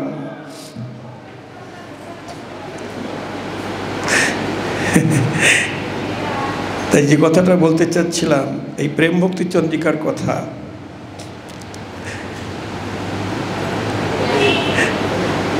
ওইখানে ওই কালনাতে যেখানে নিতাই গৌর বিগ্রহের কথা বললাম, ওখানে এক সিদ্ধ বাবা আছেন, ছিলেন আর কি, সিদ্ধ ভগবান দাস বাবাজি।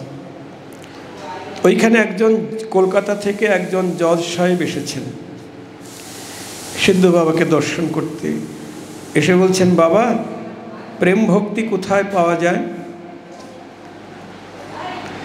সিদ্ধ বাবা বললেন, আরে ও তো দুয়ানা দিলেই পাওয়া যায়। আজ থেকে হয়তো 200 বছর আগের কথা বলছি।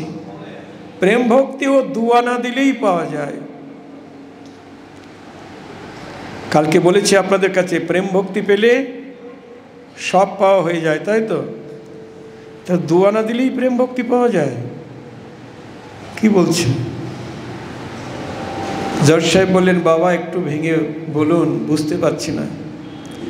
আরে বাবা, তুমি কলকাতায় বটতলা গিয়ে দেখবে, ওখানে নরোত্তম ঠাকুরের লেখা চটি বই প্রেম ভক্তি চন্দ্রিকা গ্রন্থ বিক্রি হচ্ছে। ওইটা কিনে তুমি পড়বে, তোমার প্রেম ভক্তি লাভ হবে। নিতাই গৌর হরি বল। আমরা ওই চটি বই এনেছি, প্রেম ভক্তি চন্দ্রিকা। কীর্তনের পরে, পাঠের পরে আপনারা নেবেন। দোয়ানা দিলেই পাওয়া যায়, কলকাতা বটতলায় গিয়ে কিনবে। জজ সাহেব কলকাতা বটতলায় গিয়ে দোয়ানা দিয়ে প্রেম ভক্তি চন্দ্রিকা কিনলেন। ওই পড়তে পড়তে ওনার সর্বনাশ হয়ে গেল। কি সর্বনাশ গো? সর্বনাশ মানে বিষয় বৈভব নাশ। আর কবে নিতাই চাঁদ করুণা করিবে, সংসার বাসনা মোর কবে তুচ্ছ হবে। নিতাই গৌর হরি বল।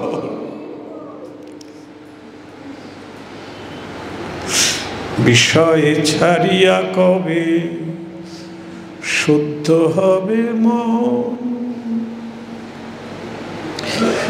কবে হাম হেরি বসে মধুর বৃন্দাবন। নিতাই গৌর হরি বল। বিষয় ছাড়িয়া কবে শুদ্ধ হবে মন, কবে হাম হেরি বসে মধুর বৃন্দাবন। বৃন্দাবন গেলেও বৃন্দাবন দর্শন হবে না যদি মন শুদ্ধ না হয়। ঠাকুর মশাই সেটাই বলছেন, বিষয় ছাড়িয়া কবে শুদ্ধ হবে মন, কবে হাম হেরিব মধুর বৃন্দাবন। বৃন্দাবনে গেছি কিন্তু বিষয় ভেতরে রয়েছে। এখন তো বিষয় আমরা সঙ্গে নিয়ে যাচ্ছি। হ্যালো, সব ঠিকঠাক চলছে তো? ব্যবসা বাণিজ্য? বৃন্দাবনে গিয়ে ফোন করছি, কি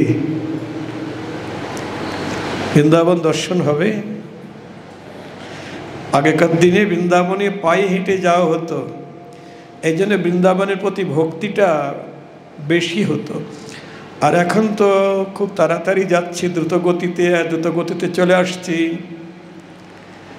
তারপরে অ্যাটাচড বাথরুমে থাকছি। এইভাবে গেলে কি বৃন্দাবন দর্শন হয়? রূপ সনাতন এক এক বৃক্ষতলায় এক এক রাত্রিবাস, ব্রজবাসীর দুয়ারে মাধু করি গ্রাস। না হলে কি বৃন্দাবন দর্শন হবে? তাই মন শুদ্ধ হতে হবে। কিছু যাত্রী নবদ্বীপে এসেছেন, হ্যাঁ, বেশিরভাগই মায়েরা নবদ্বীপে আমাদের ঘরের পিছন দিয়ে যাচ্ছে আর বলছে নবদ্বীপ খুব বাজে জায়গা। শুনে আমার কষ্ট হলো। আমি বললাম, ও কথা বলছো কেন গো? শাস্ত্রে যে অন্য কথা বলি, নবদ্বীপ হেনস্থান ত্রিভুবনে নাই, জহি অবতীর্ণ হলেন চৈতন্য গোসাই। আর তোমরা বলছো বাজে জায়গা, ওই পচা ড্রেন পায়খানা। ও তাহলে নবদ্বীপে এসে শুধু পচা ড্রেন আর পায়খানা দেখে গেলে নবদ্বীপ দর্শন হলো না? কি দুর্ভাগ্য। জয় রাধে। নবদ্বীপ দর্শন করতে গেলে তৈরি হয়ে যেতে হবে। বৃন্দাবন দর্শন করতে গেলে এই প্রাকৃত নয়নে দর্শন হবে না, গুরু কৃপা অঞ্জন নয়নে মাখাতে হবে, অনুরাগের নয়ন করতে হবে, প্রেমের নয়ন করতে হবে, তবেই তো দর্শন হবে। ঠাকুর মশাই বলছেন, করঙ্গ কৌপিন লইয়া ছেঁড়া কান্থা গায়ে দিয়া, তে আগিয়া সকল বিষয় কৃষ্ণ অনুরাগ হবে, ব্রজের নিকুঞ্জে কবে যাইয়া করিব নিজালয়। হরি হরি আর কবে হইবে সুদিন, ফলমূল বৃন্দাবনে খাব দিবায় অবসানী, ভ্রমিয়া বেড়াব হইয়া উদাসীন। শীতল যমুনা জলে স্নান করি কুতূহলে, প্রেমাবেশে আনন্দিত হইয়া বাহুর পর বাহু তুলি, বৃন্দাবনে কুলি কুলি হা কৃষ্ণ বলি বেড়াবো কাঁদিয়া। নিতাই গৌর হরি বল। দেখিব সংকেত স্থান জুড়াবে তাপিত পরা, প্রেমাবেশে আনন্দিত হইয়া শুধাইব জানে জানে ব্রজবাসী গণস্থানে, কহ আর লীলা স্থান কাহা।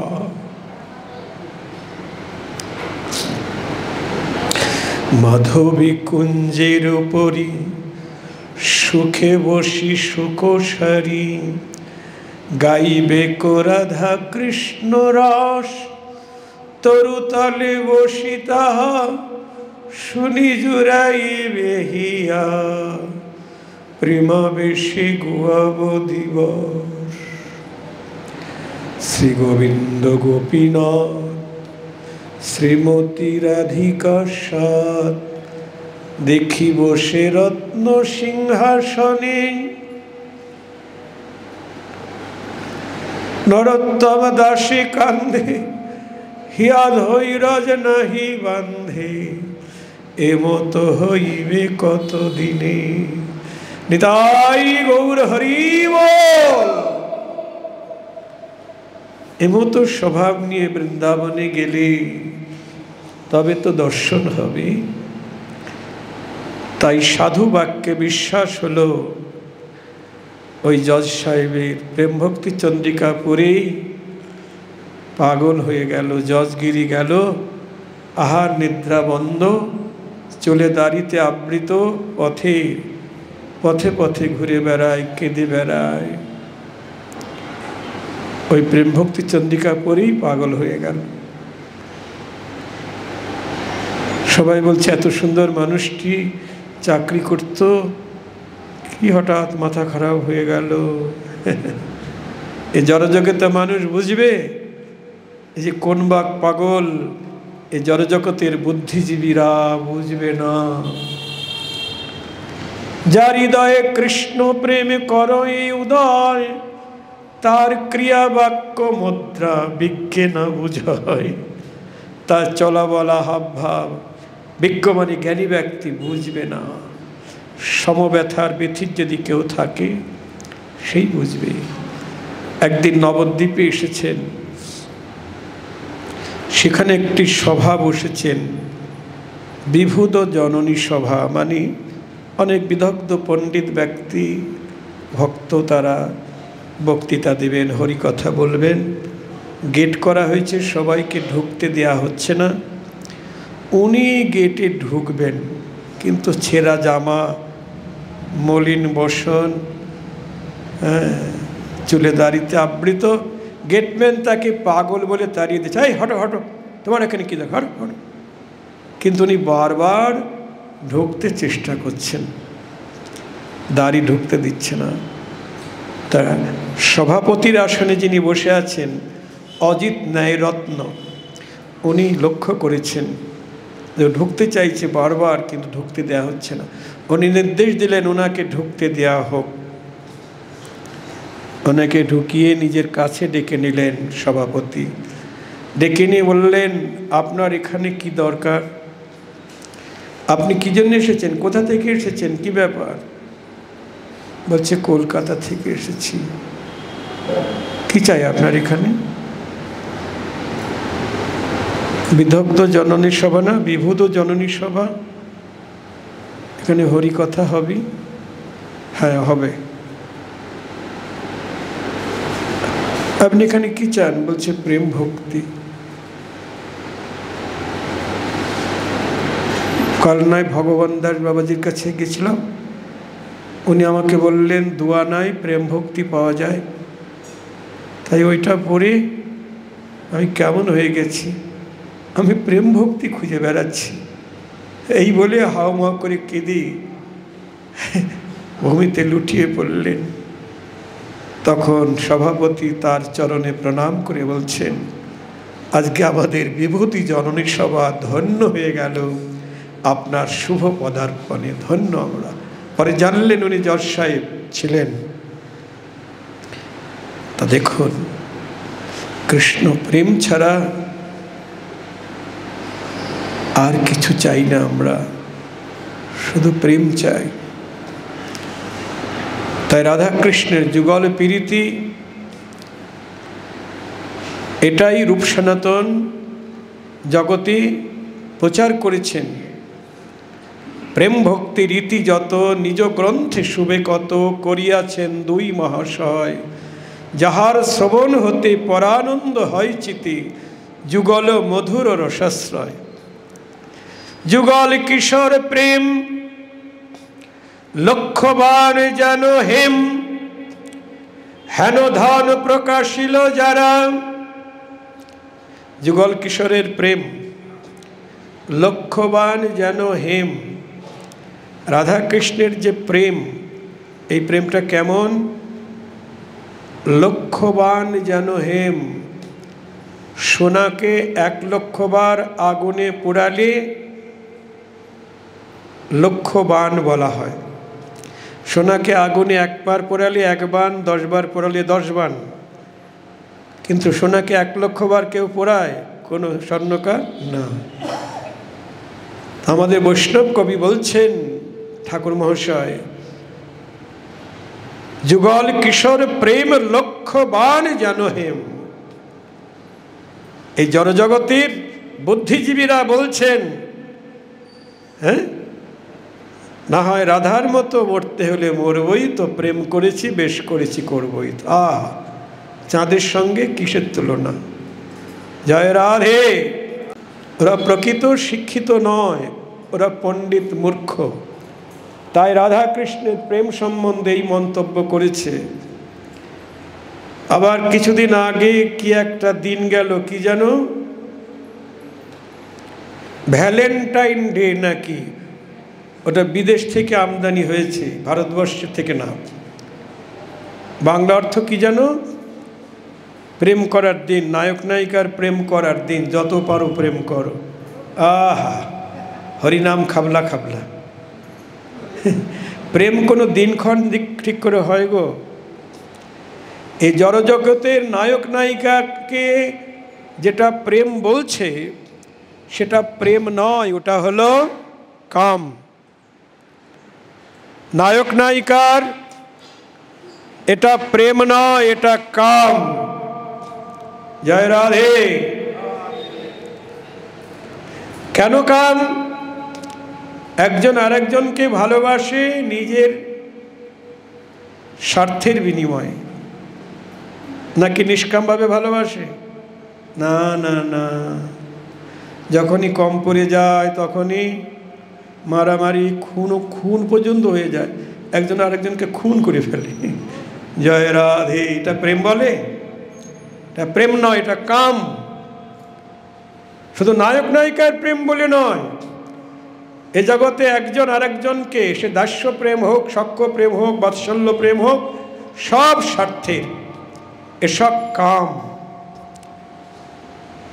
প্রেম একমাত্র বৃন্দাবনী। জয় রাধে। দাস্য প্রেম, সখ্য প্রেম, বাৎসল্য প্রেম, সবার উপরে মধুর প্রেম, কান্তা প্রেম, রাধার প্রেম সাধ্য শিরোমণি। ওটা কামের গন্ধও নাই, আত্মসুখের গন্ধ মাত্র নাই।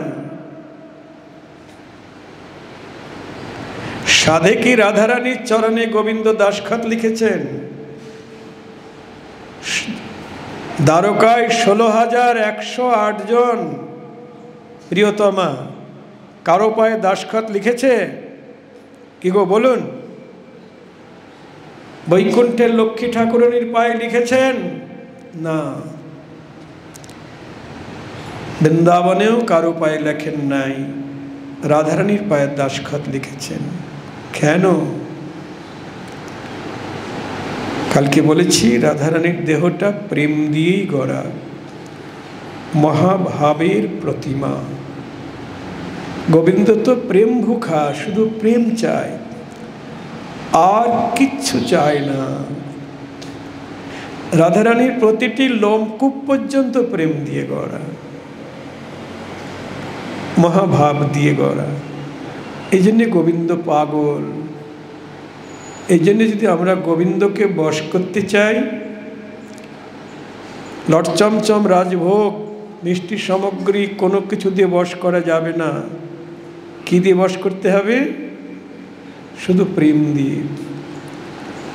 হ্যাঁ গো, যার যত বেশি প্রেম তার তত বেশি আস্বাদন, আর যার কম প্রেম তার তত কম। আর যার প্রেম নাই, আস্বাদনও নাই। কংস, জরাসন্ধ, শিশুপাল, তাদের প্রেম আছে কৃষ্ণের প্রতি? নাই। এই জন্য তারা বঞ্চিত। আর সবচাইতে বেশি প্রেম আমার রাধারানীর, তার মতো আস্বাদন জগতে আর কেউ পায় না। যাক, এ বিষয়ে আমরা আগামীকাল আরো বিস্তারিত আস্বাদন করব। আজকে একটু নৃসিংহ চতুর্দশী, তার কথা একটু বলতেই হয়, তাই না?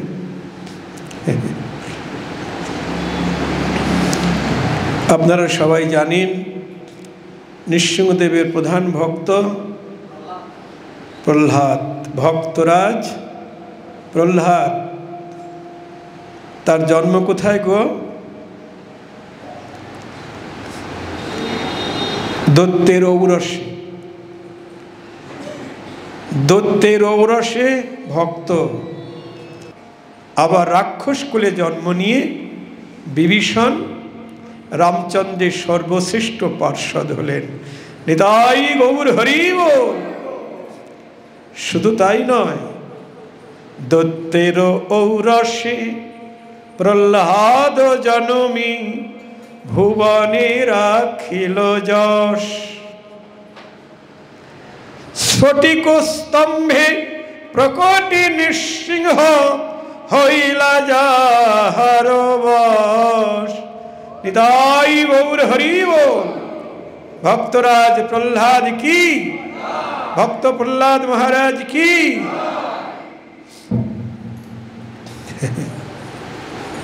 দৈত্যের ঔরসে প্রহ্লাদের জন্ম।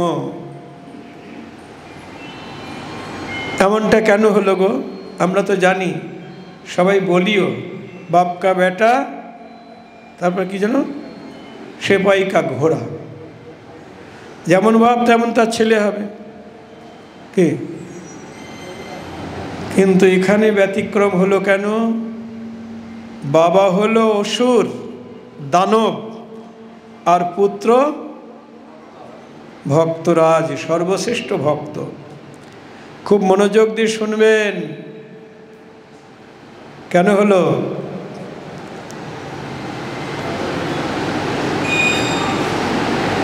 কারণ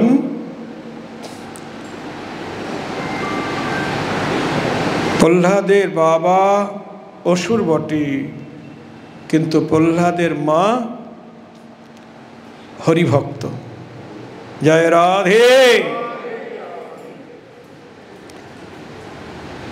প্রহ্লাদ নিজেই বলছেন, যখন প্রহ্লাদের পিতা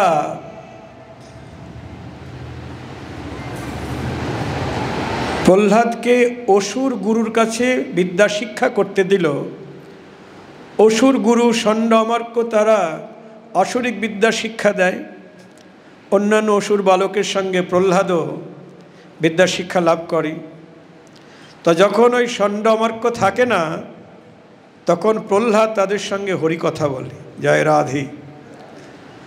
তখন অসুর বালকেরা বলছে, ভাই প্রহ্লাদ, আমাদের গুরুদেব তো এইসব আমাদের শেখায় না, তুমি এসব হরিকথা কোথায় পেলে, কার কাছে শিখলে? তখন প্রহ্লাদ বলেছিল, ভাই, মাইকটা ডিস্টার্ব করছে তো, আমি যখন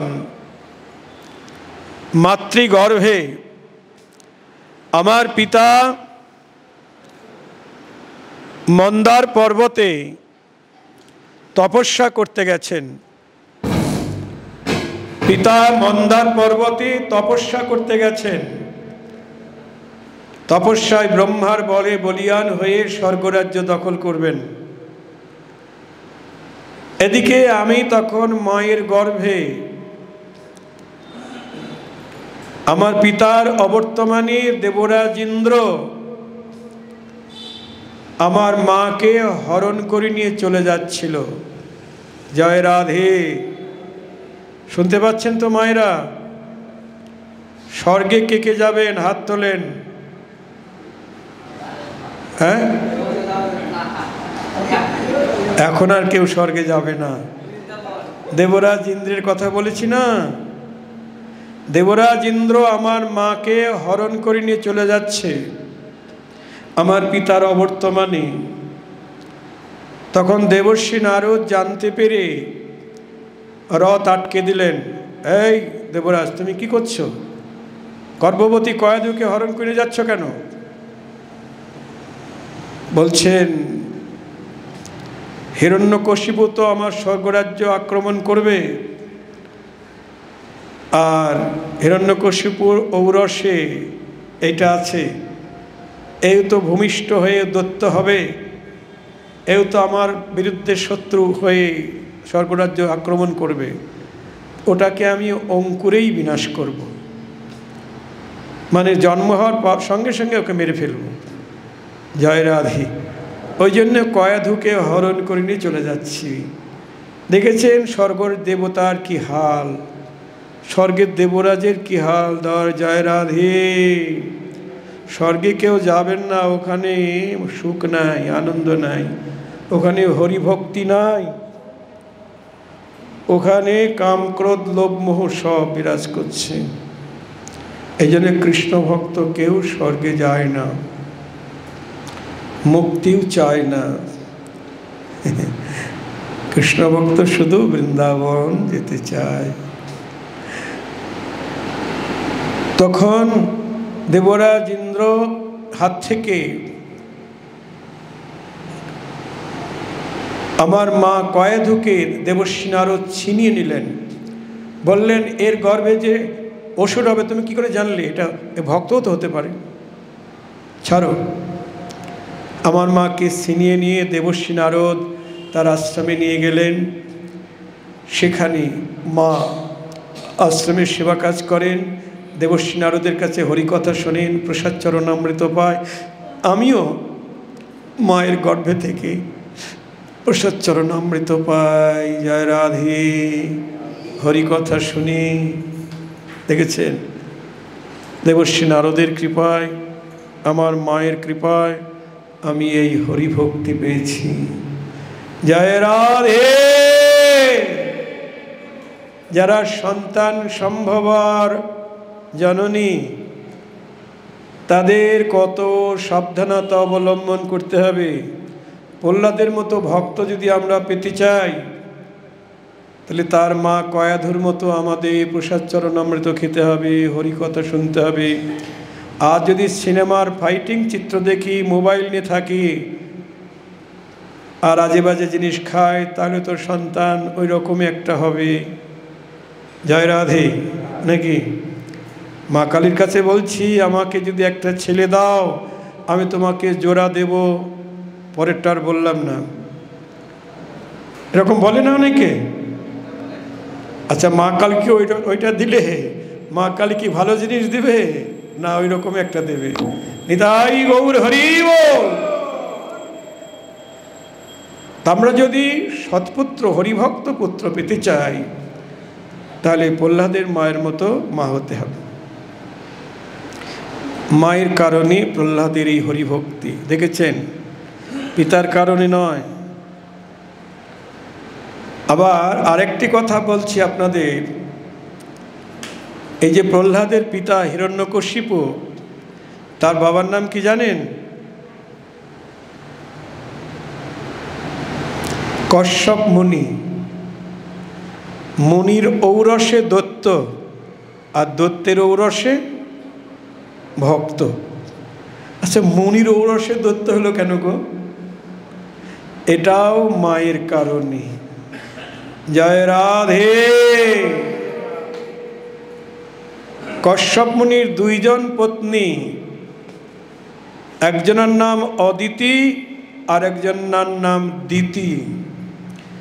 একদিন কশ্যপ মুনি সন্ধ্যাকালে ইষ্টবন্দনায় রত। সন্ধ্যাকালে আমরা তো ইষ্টবন্দনা করি, জপ তপ করি। তো উনি ইষ্টবন্দনায় রত।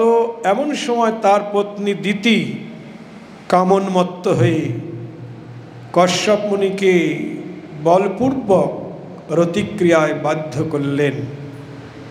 নিষেধ করেছিলেন কশ্যপ মুনি, এটা লগ্নটা ভালো না, এটা আসুরিক লগ্ন, এই সময় তুমি শান্ত হও। কিন্তু দিতি কামনমত্ত হয়ে তাকে বাধ্য করলেন। প্রতিক্রিয়ার পরে কশ্যপ মুনি বললেন, ভালো কাজ করলে না তুমি, এই আসুরিক লগ্নের প্রতিক্রিয়ার ফলে তোমার গর্ভে অসুর জন্মাবে। জয় রাধে। একসঙ্গে দুটি অসুর জন্ম নিল, হিরণ্যাক্ষ আর হিরণ্যকশিপু। দেখেছেন, বিজ্ঞান কি বলবে আমি জানি না, এখানে বিজ্ঞানের কি যুক্তি আছে আপনারা বলুন। আছেন তো অনেকে বিজ্ঞানী, এর পিছনে কি যুক্তি আছে? জয় রাধে।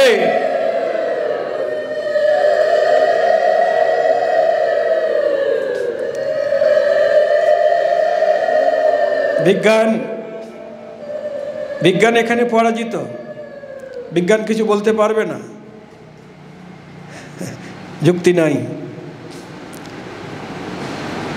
তা যাই হোক, আমরা এবার ভক্ত প্রহ্লাদের কথা একটু বলি।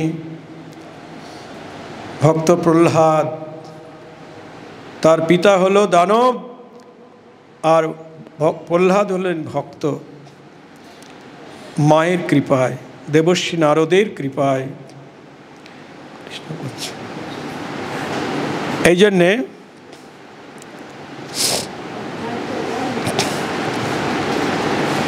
জয় রাধে, জয় রাধে, রাধেশ্যাম। কিন্তু প্রহ্লাদের পিতা তাকে তার এই হরিভক্তি ভোলাবার জন্যে ওই যে বললাম অসুর গুরুর কাছে পাঠালেন।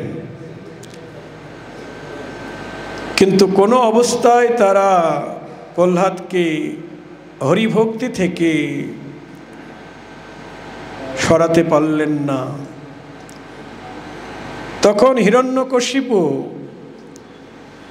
প্রহ্লাদকে নিধন করবার উদ্দেশ্যে একদিন প্রহ্লাদকে ডেকেছেন, কোলে নিয়ে আদর করে বলছেন, বাপ প্রহ্লাদ, ওই ষণ্ড অমার্ক গুরুদ্বয়ের উপদেশে তুমি আমার পরম শত্রুর কথা ভুলে গেছো। তোমার মতি শুদ্ধ হয়েছে, তোমার মতি শুদ্ধ হয়েছে।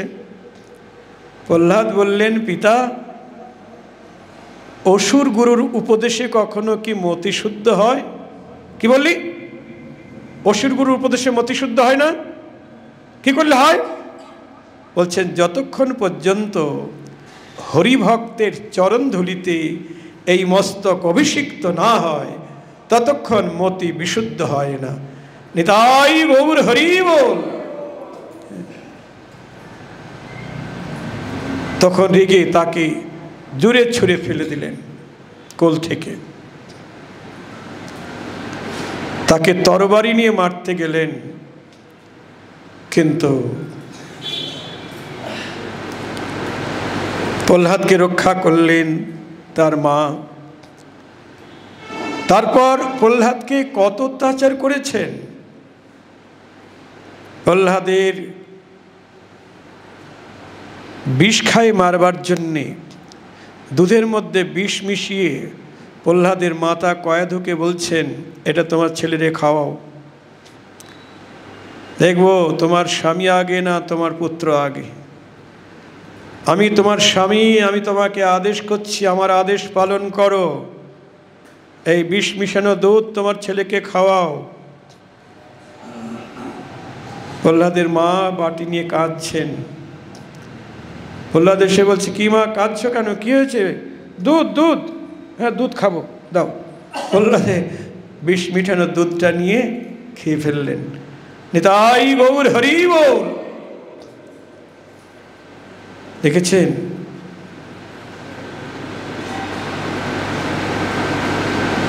বিষ হরণ করেছেন কে গো?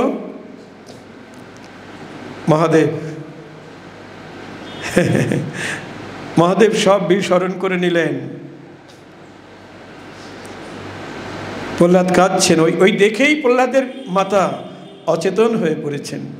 আর তো ছেলে বাঁচবে না, বিষ মিশানো দুধ। না, মাকে ডাকছে, মা ওঠো, কি হয়েছে তোমার, অমন করছে কেন? দেখে প্রহ্লাদের কিছু হয়নি, বুকে জড়িয়ে ধরলেন। নিতাই গৌর হরি বল।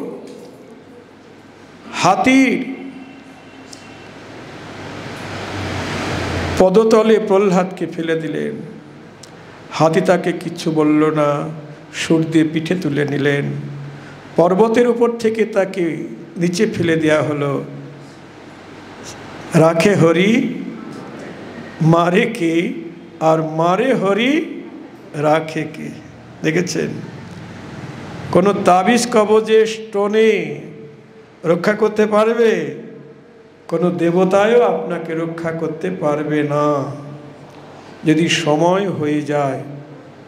হ্যাঁ, কেউ রক্ষা করতে পারবে না। তখন প্রহ্লাদের পিসি হলি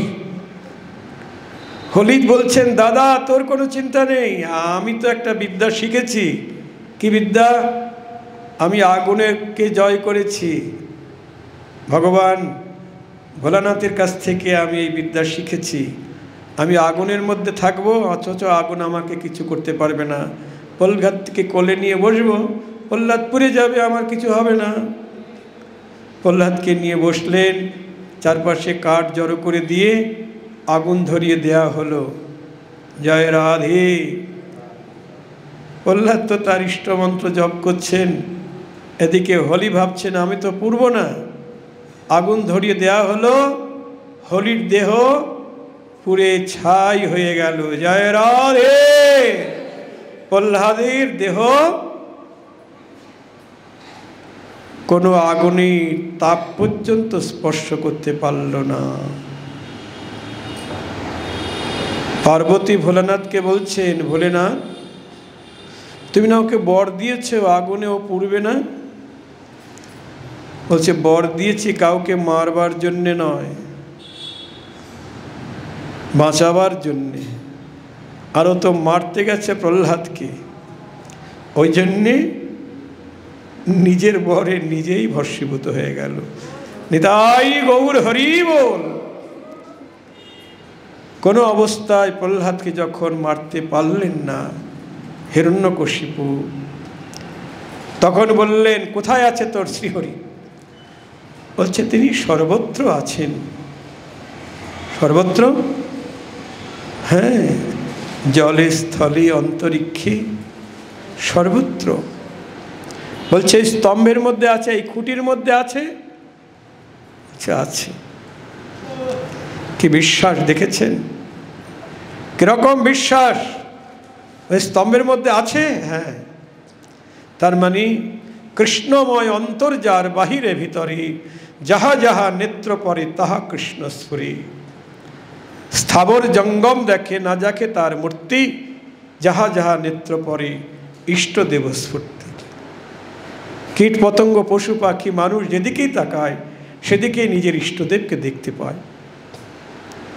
এই স্তম্ভের মধ্যে আছে? বলছে হ্যাঁ আছে। গদা দিয়ে আঘাত করে স্তম্ভকে ভেঙে ফেললেন এই হিরণ্যকশিপু। যেই স্তম্ভ ভেঙে ফেললেন, সঙ্গে সঙ্গে নরসিংহ মূর্তি ধারণ করে সে নৃসিংহ ভগবান আবির্ভূত হলেন। জয় নৃসিংহ ভগবান কি, নৃসিংহ ভগবান কি, জয় ভক্ত প্রহ্লাদ কি, জয় ভক্ত প্রহ্লাদ মহারাজ কি। নৃসিংহ ভগবান আবির্ভূত হলেন। প্রহ্লাদের পিতা বলছেন এই তোর ভগবান? হ্যাঁ, সিংহ পশু? নৃসিংহদেব বলছে আমি নর নই, আমি পশু নই, আমি নরসিংহ। কারণ হিরণ্যকশিপু বর পেয়েছেন ব্রহ্মার কাছে যে মানুষে মারতে পারবে না, পশুতে মারতে পারবে না, দেবতায় মারতে পারবে না, অস্ত্রাঘাতে মারতে পারবে না, জলে স্থলে মারতে পারবে না। জলে নয়, স্থলে নয়, ঘর নয়, বাইরে নয়, দিন নয়, রাতে নয়। কেমন বর নিয়েছে দেখেছেন? অস্ত্রাঘাতেও নয়। হিরণ্যকশিপু তাকে নিধন করলেন। কিভাবে? কোন সময় আবির্ভূত হলেন? গোধূলি লগ্নে। দিনও নয়, রাতও নয়, গোধূলি লগ্নে। কি করলেন? তাকে নিয়ে উরুর উপরে রাখলেন। মাটিতে নয়, শূন্যে নয়, উরুর উপর। ঘর নয়, বাইরে নয়, ঘরের সানসেটের তলায় নিয়ে বসে নখাঘাতে উদর বিদীর্ণ করলেন। নিতাই গৌর হরি বল। জয় রাধে।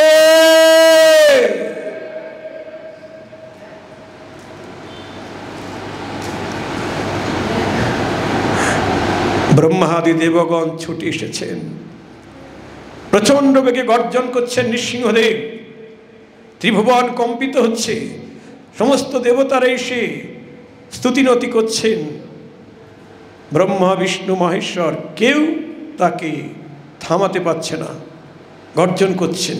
হিরণ্যকশিপু উদর বিদীর্ণ করেছেন, কেউ থামাতে পারছে না। শান্ত হও প্রভু, তুমি শান্ত হও। ভোলানাথ বললেন লক্ষ্মীকে তুমি পারবে শান্ত করতে। লক্ষ্মী বলছেন, স্বামী শান্ত হও। শান্ত হচ্ছেন না। তখন লক্ষ্মী বলছেন প্রহ্লাদকে, তুমি পারবে তোমার প্রভুকে শান্ত করতে? প্রহ্লাদ তখন করজোরে বললেন, প্রভু তুমি শান্ত হও। প্রহ্লাদ যখন স্তুতি করলেন, তুমি শান্ত হও, আর কি ভগবানের উগ্রমূর্তি থাকতে পারে গো? যেমন সিংহ অন্যের কাছে ভয়ঙ্কর হলেও নিজের বাচ্চার কাছে সে স্নেহবৎসল, তেমনি প্রহ্লাদকে বাহু প্রসারিত করে কোলে নিলেন, নিয়ে জিহ্বাদি তাকে সোহাগ করতে লাগলেন, চেটে চেটে আদর করতে লাগলেন। নিতাই গৌর হরি বল।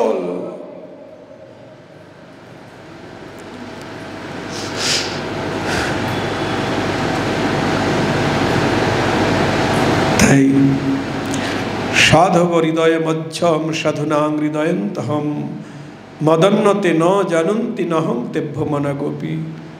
ভগবান দুর্বাসাকে বলেছিলেন, সাধু আমার হৃদয়, আমি সাধুর হৃদয়। সাধু আমা বই জানে না, আমিও ভক্ত ব্যতিরেকে আন জানি না। তাই নৃসিংহদেব অবতার হলেন ভক্ত প্রহ্লাদের কারণে। হ্যাঁ, দত্তের উরসে প্রহ্লাদ জনমী ভুবনে রাখিল যশ।